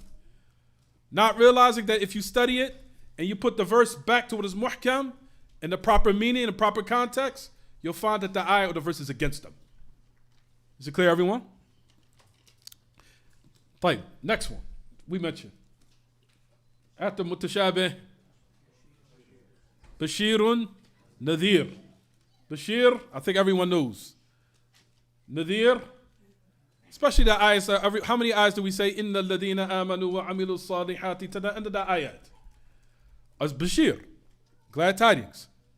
Nadir, same thing. Allah subhanahu wa ta'ala has mentioned about those who do not. Upon kufr or shirk of what will be their abode. Taib, next category. Qissatun, the stories of the prophets and the messengers. Which type of qissa? Number one, first category. Targhib. Targhib. Ahsan. You want to answer? Oh, good. You sure you want to answer? Ahsan. Targhib. Targhib. Meaning the stories of the prophets of the people of Tawheed who obeyed their messengers. As a result, Allah subhanahu wa ta'ala gave them their reward and saved them from destruction in this world and his punishment in this world and the final punishment in the hereafter. That they will receive that what? That prominence in this world and the great reward of paradise when it comes, inshallah. The second qissa was the qissa of those who disobeyed the prophets, that we know all those stories that come in the book of Allah. So all of that returns back to Surah al-Fātiḥah again, in the aspect or in the form of targhib with tarhib. Is it clear, everyone? Last category. Or second to the last. Ahsant. Idah. We said the word idah means tadhkir, to remind. It means to remind. And Allah reminds both people, the people of targhib and those of tarhib, of Allah subhanahu wa ta'ala reminding the believers in certain verses, and he reminds the who? Gives a reminder to who? The disbelievers. He gives reminders to them and gives them warnings and reminders of who's their Lord.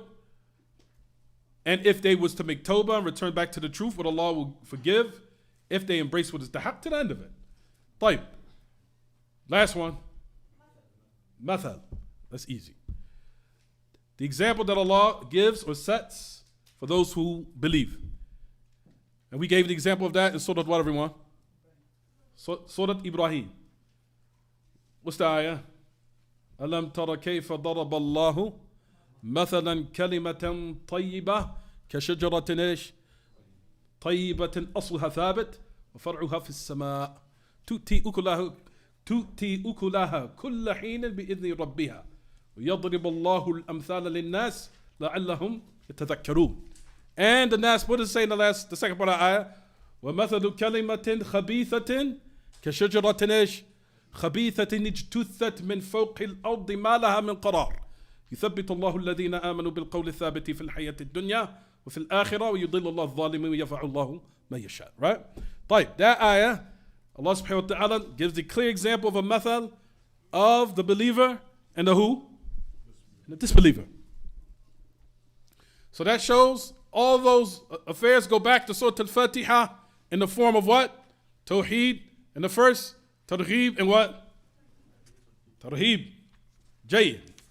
So that's to sum up everything. So this is the last page. And it will stop, inshallah.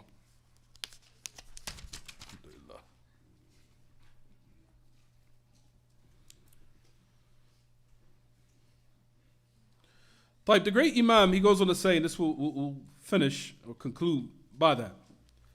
وقوله إياك نعبد وإياك نستعين بقوله وهو قوله إله الناس. إذن سورة الفاتحة شملت التوحيد كله في أول القرآن كما أن سورة الناس اشتملت على التوحيد كله في آخر القرآن. فهاتان إشارتان لطيفتان. He said that from Surah al-Fātiḥah all the way to Surah al-Nas, Ilah al-Nas. The last ayah, Surah al-Nas. Surah al-Fātiḥah is comprehensive for all of Tawheed. In the first part of the Quran, all the way to the end of Surah al-Nas, which is comprehensive or includes all the tawheed and the last verse of the Quran. For what you'll find, or what this points to, is two what? Beneficial affairs. Number one, that the first obligation upon the Muslim is tawheed, and his what? The last part of his affair when he dies upon is also what? A tawheed. Due to the fact that the Quran started with it, and it also ended what? It also ended with a tawheed. So he goes on to say, آخر ما يجب أن تموت عليه هو التوحيد. The last of what is obligatory for you to die upon is the monotheism and worship of Allah. فلا تموتن إلا وأنتم مسلمون. Do not die in the state, or do not die except that you are Muslimun, submitted to Allah and the monotheism, and all those all those details that we gave. فيجب عليك أن تعنى بالتوحيد في أول عمرك وفي آخر عمرك. For the first part of your life and the last part of your life. And that is from, you'll find that Allah subhanahu wa ta'ala has made the Quran in such an eloquent way that it started with this affair and concluded with it. And the last thing you'll find that he says, وَهَذَا أُسْلُوب تَسْتَحْسِنُ الْعَرَبِ, and he's talking about al-balagha in that aspect, in the knowledge of eloquence, of how eloquent it is that Allah subhanahu wa ta'ala made it in this way. So just to sum up from the last part, that he mentioned about affairs that's pertaining to the aql, and he refuted it. But the last thing that he does, he gives some qawa'id to end off. He said, وَتَقَدَّمْ أَنَّ التَّفْسِير أَرْبَعْةُ أَنْجَاهِ أو أنحاء عفوا وهو من جهة أخرى يعرف بأربعة طرق. The way you know the tafsir of the Quran, number one, is tafsir al-Quran by the Quran. That's number one. The Quran explained itself. So certain verses, in order to attain the correct understanding, is looking to the other verses. You'll find that Allah gives bayan in those verses in the book itself. The second path is tafsir al-Quran by Sunnah. The tafsir of the Quran by the authentic Sunnah, the Messenger of Allah sallallahu alaihi wasallam. And the third that he says is tafsir al-Quran by aqwal al-Sahaba wa aqwal al-Tabi'een. The tafsir of the book of Allah by the statement of the companions and the statement of the Tabi'een. And he said after that, the tafsir al-Quran bil-lugha, al-lugha al-Arabiya, explanation of the Quran by the Arabic language. So that is what we just mentioned and conclude for what we just mentioned. That is the last page. Just to sum up. Any questions about the lesson? It's a lot, huh? He said it was 8:30. You're supposed to do questions. Any questions about the lesson? Anyone? Oh, you have a minute. Okay. Yeah, there's no problem.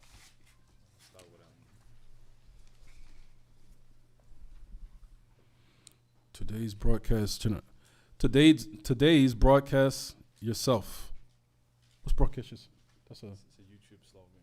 Putting yourself on the internet, giving video blogs. And stuff. Oh. Generation of failed Islamic students, those who support the Musafiqah movement, those who sympathize with the Ikhwanis and attack the Salafi callers, have adopted the methods of the social media influencers by starting podcasts, YouTube, radio station style panels where they sit around and shoot the breeze about Islam and other affairs. They utilize clickbait titles and so-called hot topics to entice the youth to watch and subscribe. We do not see the scholars adopting these methods. What do you advise the youth to do when seeking knowledge in this time of mass distraction and countless pretenders?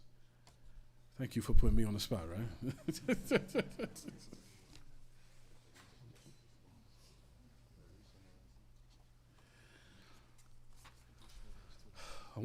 Preferably one of the question about the lesson. In regards to these affairs, brothers and sisters, for verily in regards to knowledge, proper knowledge, of course, no doubt, the way that we disseminate it is that, no doubt, we go through the books. We finish the books. That's the way we should circle our communities upon. No doubt, due to the fact that the doors of the internet and in addition to the social media platforms have opened up so many doors, so many different doors for affairs pertaining, like we said, to dawah. Of dawah, me, preferably, of course, I don't prefer it due to the fact that there's so many people of evil these days. They could take your picture, they could manipulate it, they could do things with it, they could lie on you, they could do so many things with it. The images, the pictures, because once you stop the camera, it becomes a picture. It's clear. Once the camera stops moving, it's a picture. It's a surah. Is it not a surah? It is or isn't. It's a surah. For based upon what the great Imam Hamidullah wal Jarh wa Ta'dil, for those matters, brothers and sisters, focus on finishing the books. Beware of the platforms, like we said, in regards to certain types of topics that people choose, like we said, that are hot topics. The knowledge is in the books. The knowledge is completing them. That's how you build communities. That's how you build people of quality. Certain times, like we said, certain affairs of dawah, inshallah, for those who are qualified and are capable or qualified to do it, of course they do it. Alhamdulillah. But be careful. What I'm afraid of is that these channels and the subscribers and the clicks and the likes, it is very dangerous on the person's heart. Eventually, shaitan will keep tempting you until the niyyah might go up, the temptation starts to come.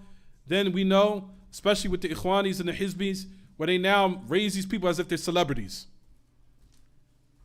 Those affairs of celebrity and being a celebrity in our religion is no place. There's no place for it. There's no such thing as a sheikh celebrity. Those affairs, like we said, brothers and sisters, let's be careful. Be very careful of these matters. They're very dangerous. But for those, like we said, especially in the Mamlaka, from our scholars who have done it, of course they were in a different predicament where they have to run their countries. They have to run certain countries and be in predicaments where they have to do certain things based upon the fact that they are leaders of their societies. So they're pushed in certain obstacles are put in front of them where they have to do it. I remember even Sheikh bin Baz was even mentioned about that, where he has a video. He does. If you go in, it's there. Sheikh bin Baz being recorded is a video. They're all there. And you'll find that he even mentioned how he used to dislike it. It wasn't something that he wanted to do or he liked to do. But he had to do it for certain circumstances. He had to do it. Nor did he like the images either. He didn't like the pictures.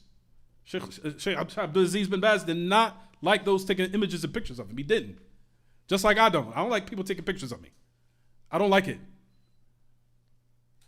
Especially someone sitting in the crowd and they're clicking pictures of you and you find your picture on the internet. It's happened to me before. And I'm like, who took a picture of me? I didn't say nobody to do that. So these matters are very dangerous. Just be careful, brothers and sisters. The true dawah of benefit is in finishing books. Finish the books. We have to go back to that. The lectures are excellent, no doubt. Lectures are for reminders. Lectures are to get the people to come out, to get the Muslims to come out, socialize, people to see each other, to be acquainted and familiar with one another, for families and communities to be involved. But you can't raise a people based upon that. People have to be raised upon finishing the books. The people who are on YouTube, especially from the Ikhwanis and the Hizbis we're speaking about, you'll find that they're the ones that keep picking these hot topics. They're always looking for what's they call the latest or the hottest tea to get the viewers, to get the likes. Why? Because they know that's how you get the money. So I have to pick a topic strategically of what the people want to hear, what they would like to hear. As a result of it, our people are drifting away from proper knowledge and they embarked upon that and thinking that's how you attain proper Islamic knowledge, and it isn't. It's not. You're not learning qawaid, usul, sitting in classes, being patient, being raised and developed upon proper knowledge in the proper way of how the scholars did it in the time of old and of today.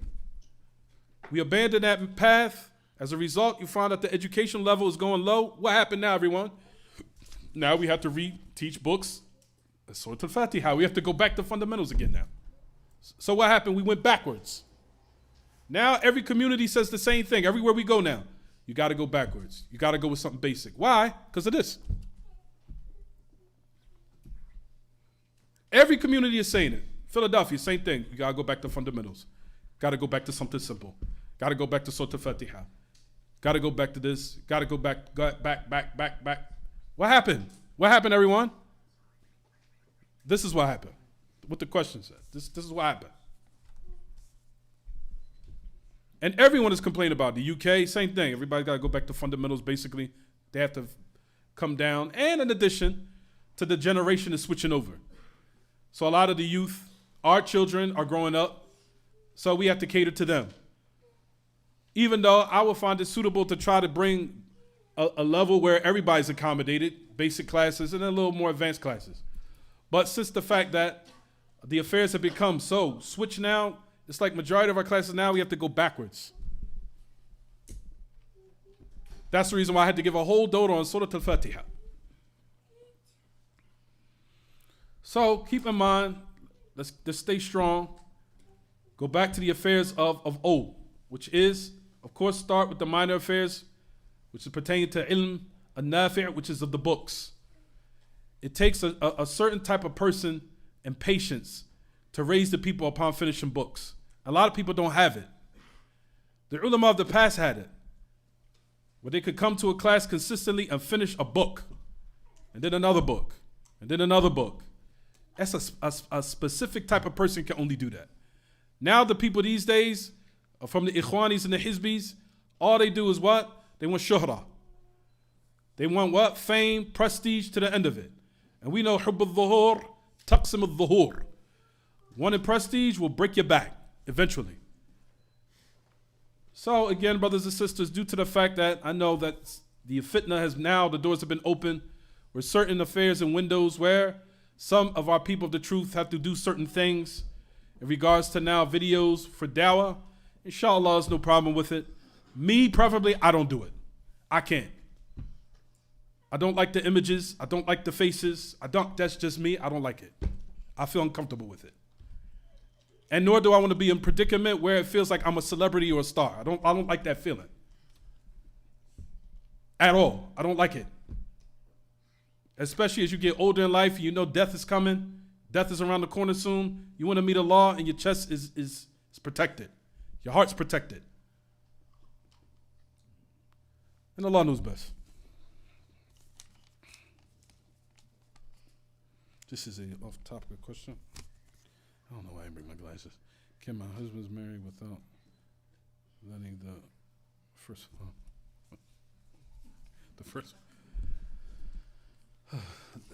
the question in regards to the marriage. This is the off-topic question. Can my husband marry without letting the first wife? No. Without the word first wife, no.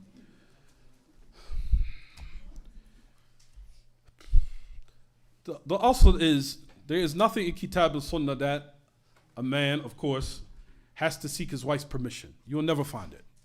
And if there is, let me know about it, because I don't know of it. I don't know any ayah, any authentic hadith of the Messenger of Allah ﷺ saying that it's obligatory for a man to seek permission from his wife to get married or get married again. I don't know it. And if there is, I would like for someone to bring it to me, inshallah. If anybody knows. That's number one. However, number two, due to certain circumstances that I have experienced, where certain men are mistreating or he's coming up short in expenses or the agreement he's made with his family, which would necessitate that a wife now would say, why are you going to get married when your obligations with me are not fulfilled? So now she feels slighted. So if that's the case, then she has a basis to complain. Saying that, listen, this was our agreement. We agreed on this, right? Yes. But you didn't fulfill it. We said that you were going to do this and do this before you make that move. Yeah, I did agree to it. But you didn't fulfill the agreement. You don't want me to get married again. No, if you agreed to it, you agreed to it. Your wife's complaint here is in its proper place. If you agree to an affair, you have to fulfill it. A Muslim's word is what? He has to fulfill it. Once you agree, and it's not just for us between men, it's between your Muslim sisters and your wife too. If you agree to an affair, you have to fulfill it.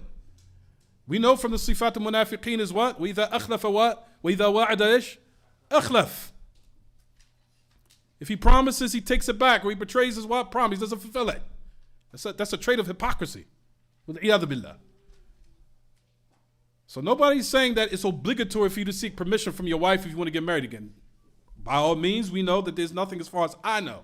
And may Allah grant me knowledge and allow one of my brothers to find the dalil if it's there. Give it to me because I want to know. But based upon my knowledge, it's not there. So a man initially does not have to ask his wife to get permission to get married again or have another wife. Fine. However, the affair has to be investigated because we know some of our brothers do certain acts. And then when you get to the bottom of it, you hear both sides of the story at the same time. Because I strategically, in Philadelphia, I know all the tricks and the trades of the people. Trust me. All the sneakiness and the cunning of men and sisters. And I try to be fair on both sides.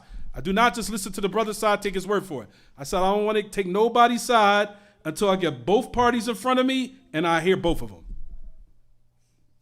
So I could get to the bottom of it in a justful way. If that's not fair, then what is? And that's how I've seen how the ulama do it when I was in Medina. Well, back in the day, before the fitna of Sheikh Sahimi, when we used to go there, he used to say, bring both parties. I used to sit in his office, and I used to sit there, see how he used to, this was years ago, back in 2005, before all the fitna hit. But anyway, I used to sit in the office with Sheikh Sahimi from time to time. And I used to just watch how he used to handle certain things with marriage and divorce. And that's the benefit of going overseas. Even though you might not be able to sometimes go to certain lessons, but sometimes they allow you to sit there to see how affairs are done. So in marriage and divorce, I used to just sit in a chair and just watch. And he used to say, I don't want to hear anything, get both parties, bring them all here. So that's the reason why I take that same position, because that's the only way you're going to get to the bottom of it fairly. I'm not one of those that's my man, he's my man, and then I go to the woman and I say, shut up, you're just a woman, he's right, he take care of the house, you have no reason to complain. No, I'm not doing that. That's probably why a lot of people don't like me, but who cares? The most right thing is to do the most just thing. At the end of the day, I got to meet Allah with this, not me, you with it. I have to meet Allah with it. So when you hear both sides of the story, the sister starts saying, no, it's not the fact I don't want him to have another wife. It's the fact that we made an agreement. And now it starts to come out now. We made an agreement. He said he was going to do this. He was going to make sure this was done. And, after that, I would have been like, fine, get married again. But he didn't do that. So now she complains. Isn't she in her just right if this is the way it happened? To complain? Isn't it or isn't it? It is. And it's not upon me when she gives me the complaint to say, shut up, you're just a woman. This is right. Such and such and such. Keep your mouth shut. Keep it moving. Get out the office. Akhi, a'udhu billah. That's dhulm. Can't do that.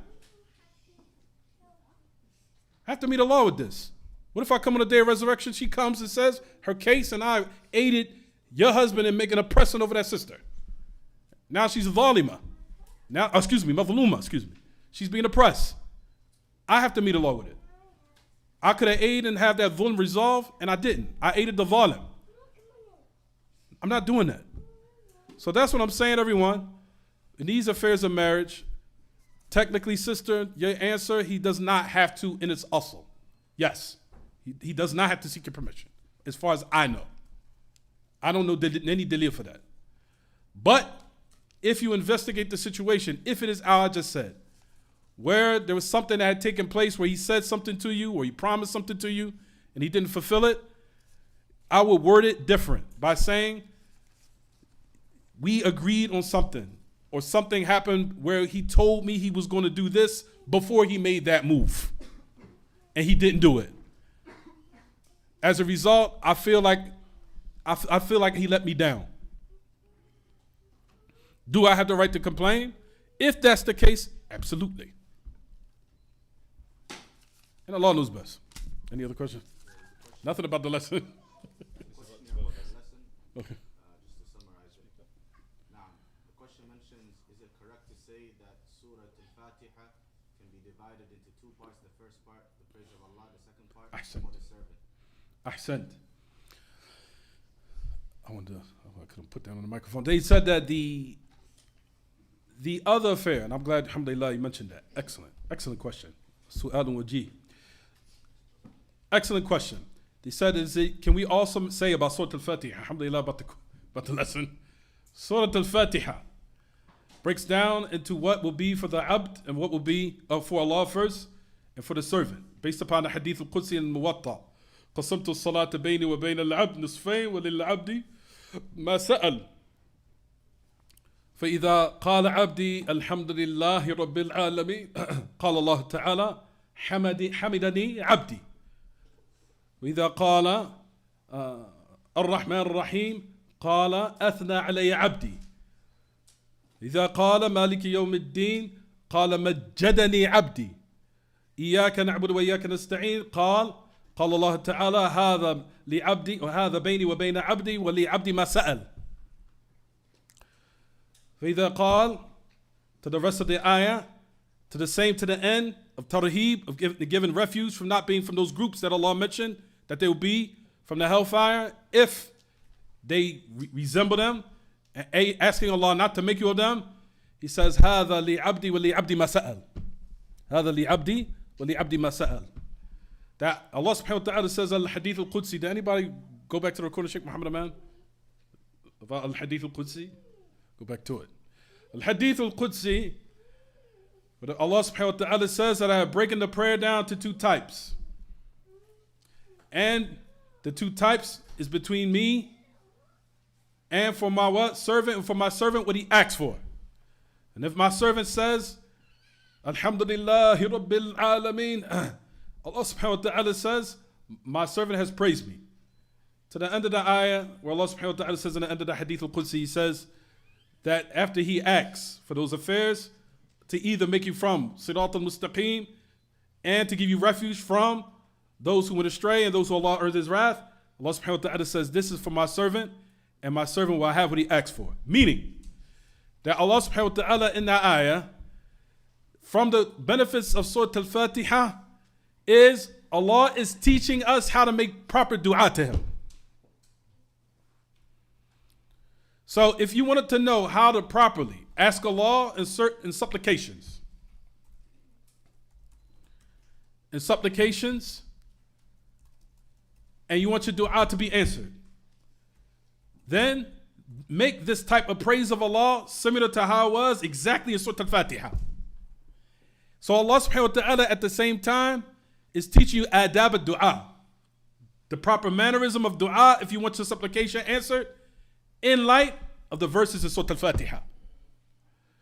So from the benefits from Surah al-Fātiḥah also, everyone, is what? Adab al-du'a. The mannerism of how to supplicate to Allah, meaning number one, by praising him in the most what? Beautiful way. Number one, by mentioning all the characteristics of tawheed in your what? Dua. From, you'll find which Allah mentions of uluhiyya wal rububiyya wal uluhiyya wal asma wal sifat. Even though when you make, as we mentioned in the other class, tawheed al uluhiyya, what's inside of it is what? Rububiyya at the same time. When you carry out the worship of Allah, you're doing both categories at the same time. Of course. As we know, al-uluhiyya tatadamman al-rububiyya. Wal-rububiyya tastalzim al-uluhiyya, as we know. Any rate, those affairs that's pertaining to all the categories of dua, as we said, those type of supplications, this is the proper way to do it, in which Allah subhanahu wa ta'ala has mentioned in Surah al-Fātiḥah. By his worship, by his rububiyyah, by his name and attributes. Proper supplication, proper praise, and this is the way Allah has said, is as if he's saying, subhanahu, if you want your dua to be answered, this is how you do it. Follow this format here in Surah al-Fātiḥah. By the praise of Allah and at the same time asking what you want in the proper way, and all of those affairs in which the dua is jami', that it's short to the point, and that it's also what? Comprehensive for all the benefits, in which those also come in the authentic Sunnah of the Prophet sallallahu alaihi wasallam. So, ahsant for the person who put that question forth. The best question, which is pertaining to, from the great benefits of Surah al-Fātiḥah, is how to have proper manners in regards to dua. Jayyid. And then anything about from the sisters? Oh. Yeah, so a sister asks, what do you advise for the person who tries but keeps falling short? How do they stay on the Sirat al-Mustaqim? The person in regards to tries and falls up short, ahsant. As a human being, you're going to come short. There's not a person that's a human being, except that we were made for what? We were made to come up short and fall into mistakes. But the Prophet sallallahu alaihi wasallam, we know in the hadith of authentic Sunnah, what he said, "Kullu bani Adam ish khatta." Right? Every children of Adam are khatta. But the best of those who are what? Khayl khatta'in ish ahsantum. But the best of those who come up short, they fall into a mistake, they follow it up with tawbah. And they try to rectify it. So don't feel that if you come up short or you fall into something or you might slip, that's part of being human. Get up, ask Allah to aid you, make up for it. The Prophet ﷺ gave us instructions where he said, if a person falls into an evil act, what did he say? أتبع السيئة الحسنة تمحوها وخالق الناس بخلق حسن. Follow up an evil deed with a what? Good one. It will erase it. And treat the people with good conduct and behavior. So, all these are ahadith that indicates that you as a human being, all of us as human beings are going to what? We're going to come up short. You're going to fall. You're going to sometimes have to fall. And you just have to get up. The best of creation, everyone. The best of creation. The best of them is who? After the prophets and messengers and followed them, is the Sahaba. Then the Sahaba, in order for different shara'i' to be legislated, until they became the best of humanity, the Prophet ﷺ, they had to fall into certain mistakes. And the Messenger of Allah had to what? He had to correct them. When he corrected them, they followed his guidance until they became the best of creation. That's how they learn. There's no one that was born perfect. They're going to be born to what? Make mistakes. That's how you learn. You learn. You're going to come up short. Just ask Allah subhanahu wa ta'ala give you tawfiq to be humble and to admit your fault and to admit to your mistake. The best people, brothers and sisters, I've always seen. I've never seen anyone that was humble and that was willing to say, I'm sorry. And that was humble enough to say, I apologize if they wronged someone. And I've said this for years. And I don't know why Shaitan keeps putting in our minds that apologizing or rectifying affair or making tawbah or saying I was wrong is a deficiency. I don't know why. I keep to this mind, I always ask, why is it so hard for people to say I'm sorry? What's the problem? That shows you a man. To say sorry, even to your son, your wife, your brothers, people who you wrong.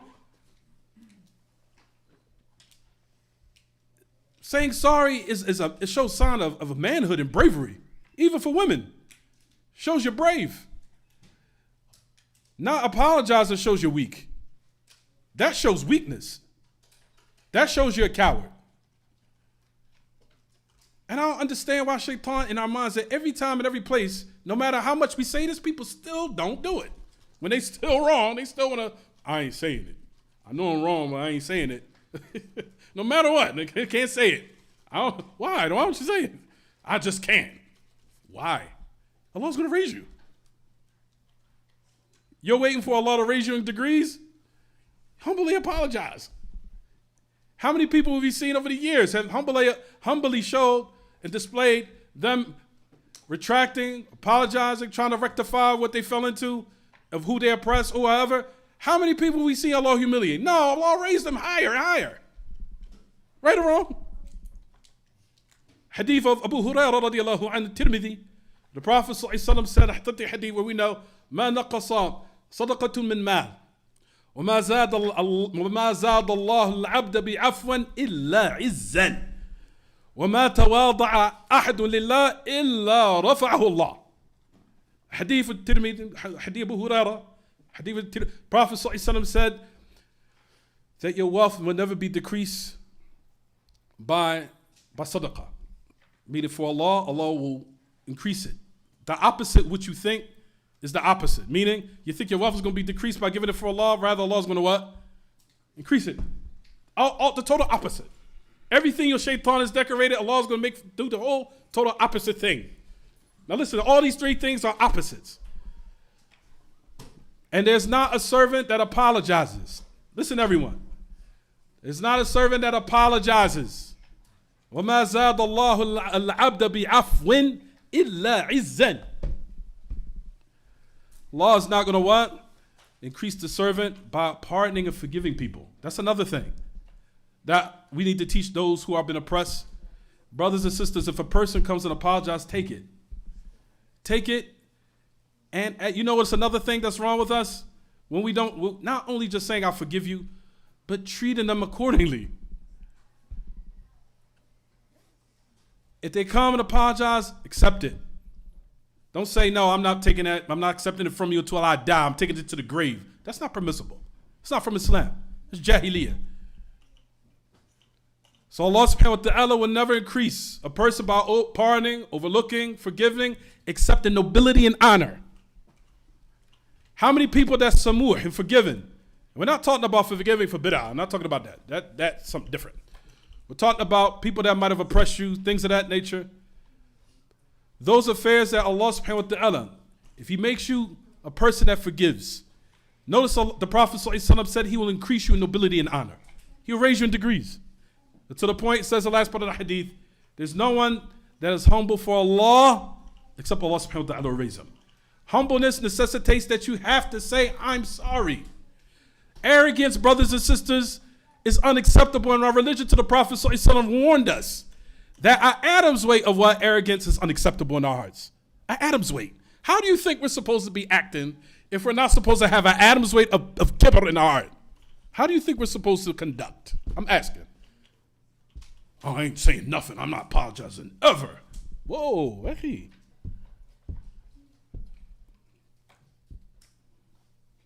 It's kibr. Who are you imitating? The shaitan. The shaitan was mutakabbir. When he tried to have a characteristic of Allah, Allah humiliated him. Because Allah is mutakabbir. Not no one else except Allah. As the Prophet ﷺ said, الكبرياء ردائي والعظمة إزاري من نازعني في واحدة منهما ألقيته في جهنم وفي رواية قذفته في النار. الكبرياء ردائي. That pride is my what? Is my robe. And al-azama is my izar. Who contests with me in one of those matters, I'll throw him in hell. Meaning, Allah is the one that has the characteristic of kibriya. It is not befitting, is a sifatun naqs, a characteristic of imperfection in regards to the creation. To the Prophet ﷺ condemned that we have an Adam's weight of kibr in our hearts. Adam's weight. Which would necessitate that you would be what? Very what, everyone? Very humble individual. And being humble and apologizing when you come up short, Allah subhanahu wa ta'ala, wallahi al-azim, will raise you. That makes you a man. Just say, sorry, I apologize. You know what, akhi? I apologize. I shouldn't have did that. That was wrong. I shouldn't have acted like that. That was out of line. That was out of control. I'm sorry. You're my brother. You know, I really ask Allah to pardon me, and I ask you to pardon. What's wrong with that? And then to know that the reward for that is that Allah's going to raise you in degrees. You understand, everybody? How many know from the ulama have retracted and Allah subhanahu wa ta'ala raised them in degrees? Shaykh Uthaymeen, not only did he retract a certain issue that we know what happened with the issue of ma'iyyah, but he said the ma'iyyah dhatiyah, of course, the ma'iyyah haqiqiyah is ma'iyyah dhatiyah. Not only did he retract it, he retracted the statement, rahimahullah. The one who critiqued him, he got him to write an introduction to the book.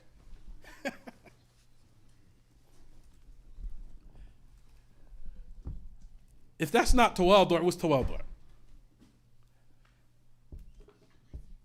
Who's the one who critiqued him? The great Shaykh al-Allama Hamud al-Tuwaijiri, rahimahullah. If that's not tawadu', then what does he say? Oh, khalas, I don't need to listen to you. Who are you anyway? Nobody even care to listen to what you have to say. Read the book. He brought Dalil from Kitab Sunnah, retracted it. Now, to this day, to this very moment, how many of us always quoting who? Ibn Uthaymeen. That's all you hear. Why? Allah raised them. Clear. It's clear Allah raised them. People who's always arrogant, how many of them we know that's always arrogant? Until Saru Nasiyan Mansiya. We don't even mention those. People who's arrogant until they fell into misguidance, we don't even mention them anymore. Their name's not even mentioned. And if they are mentioned, they're mentioned in the context of them. They're mentioned in the context of dispraise. For people of kibr. Right or wrong? And brothers and sisters, ilm al-nafi', knowledge is supposed to always humble a person. Knowledge is not supposed to make you arrogant. I've seen this from so many people across time. Knowledge, you would think, knowledge is supposed to make you a very mutawadi', nice individual. It's not supposed to make you a person, who are you? Have your face up and looking down on people. You could tell clearly that knowledge has not affected you in a positive way. Clearly. People like you, the people want to love you. They show that you showed that you have humbleness for them, the people love you. And that you truly benefit your ilm by that tawadu' that you have. How many from the ulama, Sheikh Ubaid, they used to invite me to his house, walk to me by himself. I'm thinking I'm nobody. Sheikh Ubaid, rahimahullah, took me to his side. Just me and him one day, and he walked me to his house. Who am I? Just a regular person, seeking knowledge. This is al-Allama. And he said, Abd-Razzāq, walk with me. I couldn't believe it. I'm like, this man is mutawadi'. I'm like, what am I? I remember my sahib, Uwais al-Tawiyya, said, go. He said, get up, go. He said, get up, go walk to the sheikh. I said, I'm walking with him. I have a lot of respect for the sheikh. He said, he pushed me and get up to go. Walk. Sheikh Ubaid said, walk me to his house. And I walked him until we got to his house. Rahimahullah. I miss him dearly, rahimahullah. Very humble man. Very humble. Miss him dearly, rahimahullah. But at any rate, the man asked me to walk him to his house. Al-Alama, the Sunnah. The man, so much respect and love, to the point I can't even mention Sheikh Ubaid's name except I tear up. It's hard for me to even mention his name except I tear up. Told me to walk him to his house.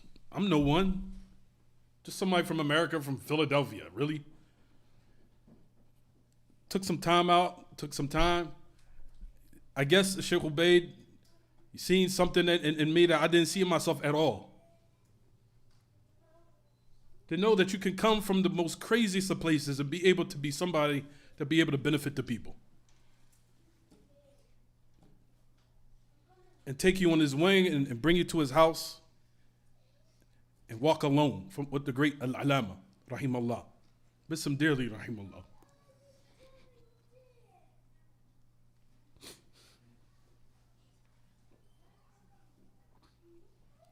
It's a shock to a lot of people when he died, rahimahullah. But at the same time, that shows tawadu' of the ulama. How humble they are, except you find that after their death, notice Allah subhanahu wa ta'ala just keeps raising them more, raising them more, raising them more, raising them more, raising them more, raising their dhikr and their status. Till after their death. Which is an indication, inshaAllah, of their sidq and their ikhlas. Their sidq and their ikhlas and not wanting except khayr for the ummah. And it wasn't for being a celebrity, it wasn't for being known, fame, none of that. So again, just to remind ourselves, brothers and sisters, again, do not think that it is a weakness to apologize. It is brave to apologize. And it shows you're a strong person. You're a sahib al-quwwa, fi'lan wa haqqan. And that know that when you apologize, you're the one truly that has, I shouldn't say the upper hand, but you are truly the one that's showing you are a man, or showing you are a person of strength, excuse me. You are a person of strength. I don't want to say upper hand because person say, I can do it kiddie, man. No. I'm saying ikhlasan. You're saying you're apologizing sincerely. Is it saying everyone? And I've never seen that in my life except Allah subhanahu wa ta'ala has raised me some type of way that I can admit when I'm wrong. I am not afraid to say it. And you'll find that Allah will continue to bless you in your life, can bless you in your ilm, and He will raise your status, and you will see how affairs will change for the better in your life. I'm sorry, I answered the question. Play, Michelle. Jazakumullah khairan. Jazakumullah khairan for everyone bringing me here. And may Allah subhanahu wa ta'ala allow us to benefit from what we heard. And whatever's from correct, then it's from Allah. And if it was a mistake made, then it's from myself and the shaitan. Tafaddal.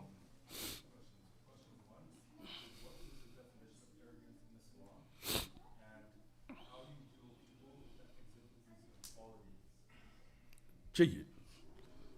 Just the last question.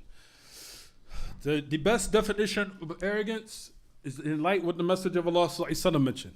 What he said what arrogance is. Based upon what the Sahaba had said when they asked him the question. When the Sahaba, they said, well, it goes back to the hadith we just said a couple of minutes ago. The Prophet sallallahu alaihi wasallam said, لا يدخل الجنة من كان في قلبه مثقال ذرة من الكبر. فقالوا يا رسول الله وإن الرجل منا يحب الثوب الحسن والنعل الحسنة. قال هذا ليس الكبر ولكن الكبر بطل الحق وغمط الناس. The Prophet ﷺ, he's the one that explained it the best, ﷺ, where he said that the 50 hadith when the Messenger of Allah ﷺ clarified, said that kibr, no one will enter paradise who has an atom's weight of arrogance in their heart. He said, oh, Messenger of Allah, there's from amongst us who loves a nice garment, nice clothes, nice shoes. He said, that's not kibr. He said, kibr, however, is what? Denying the truth when it comes to you. Batal al-haq. Rejecting the truth when it comes to you. You know it's the truth. You know in yourself what you're doing is wrong. You know what you did. And you see the evidence, or the kitab and sunnah has been presented in your face. These are the evidences. Submit to the haq. And you deny it, reject it. Or ghamtun nas, looking down upon the people. Looking down upon people. Like, who are you? Who are you again? Where you come from? You understand? Looking down upon the people. Regardless of their race, their color, their skin, their background, social status, whatever it is. Human beings, you seeing there, they're trying to be people of good. Don't look down upon anyone. Don't underestimate anyone. You don't know who Allah might raise. So those affairs, like we said, everyone, that's the proper definition of kibr, based upon what the Messenger of Allah ﷺ has said. The second thing, how you deal with a person like that. The person of kibr, in regards to trying to come to them in a manner that's presentable. If you know they are a person that individual for some odd reason doesn't like, because we have experiences with that, but certain people might accept nasiha better from others than that particular person. And so they'll pass it off. Listen, this individual right here, our brother, or my sister, or whoever. You know, I've tried, but it seems like the results are not there. It seems like when it comes to me, I'm not getting anywhere. So maybe you might want to pass it off to the individual who you think more than likely they will what? Accept it from. Go to that individual, because maybe of respect, maybe their delivery might be more, I guess, acceptable. Of course, no one wants to be corrected in a manner that results a defense, meaning that you come with insults, or you come with some type of harsh behavior that will require, or come as a result of it being in defense mode now. You're coming with soft, kind words. And this is something that we have to learn as us, as the people of the Ummah all over the world, knowing how to communicate with each other. We either don't communicate with each other or we don't know how. And if we do communicate to get our point across, it always has to be in an offensive way. It always has to be, it's not from our religion. Our religion is, listen, you my man, I love you for Allah. But I'm gonna sit down and talk to you about a couple of things I want to talk to you about. You my man, I love you. Come on, let's talk. Anybody that says that, what you gonna do? Of course, your heart's gonna be open and accept it now. Because you know it's coming from a sincere place. But if somebody walked up into you, listen. I gotta talk to you. Automatically you're in defense mode. Immediately, what you gonna expect? Oh, you don't take advice. What do you mean? What are you talking about? This is how you talk to me, and you expect me to take advice, and this is how you came at me. It's not gonna happen. You understand, everyone? That's what I'm saying. You come in a manner that's acceptable, respectable, and you show love for the individual. Listen, you my man, I love you for Allah, I know you for years. Come on, let's go out to eat. All right, there's a couple of things I just want to talk about out of concern for you that we need to address, because you're my man. I love you. And I don't know except good from you, and you're a person that I know of uprightness, but it's a couple of things I would like to talk to you about. Anybody say that, but anybody sense they're gonna what? They're gonna open up. They're gonna be receptive to what you have to say. Right or wrong? So those are the things that you have to deal with when you deal with a person of kibbutz. And if they don't accept it, notice, but keep in mind you have to have the ilm, because advice is also from commanding the good and forbidding the evil. It is. So you have to have knowledge of that affair too. And if you don't have knowledge of it, bring it to someone that can also present it to them where they could give the evidence of proof to prove that what they're doing is incorrect. And if they don't accept it from you, maybe they'll accept it from another individual that they respect, and maybe they can bring it in a manner that you can't, where the actual knowledge is presented in the proper way so they can see or pinpoint where they're making a mistake at. And if all that has been done, you exhausted all efforts, khalas, it's with Allah. It's done.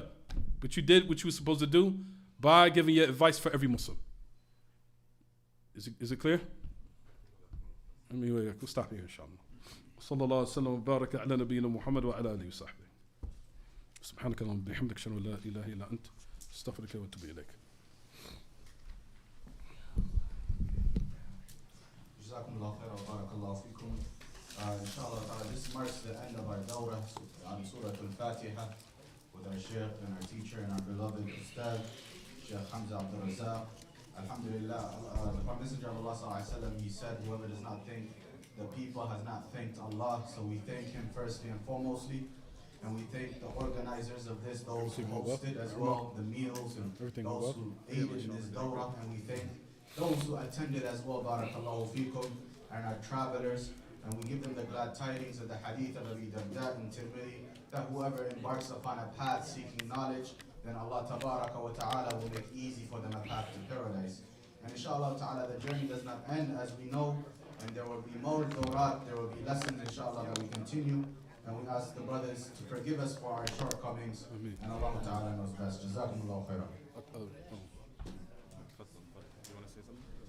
Jazakumullah khairan. Just to remind everyone, again, just wanted to thank everyone for hosting me. Hospitality is excellent. MashaAllah, everybody came out, supported. May Allah subhanahu wa ta'ala make us amongst those who follow what we have heard.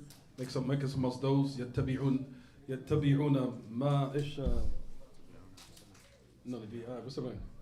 نسأل الله يجعلنا من الذين يستمعون القول فيتبعون أحسنه. That they, those who listen to the statement and they follow the best of it by what? Applying what they know. So may I ask Allah subhanahu wa ta'ala to forgive us and forgive you. Jazakumullah khairan. Now, inshallah, just to add to what our brother Munib mentioned about further programs, inshallah, our noble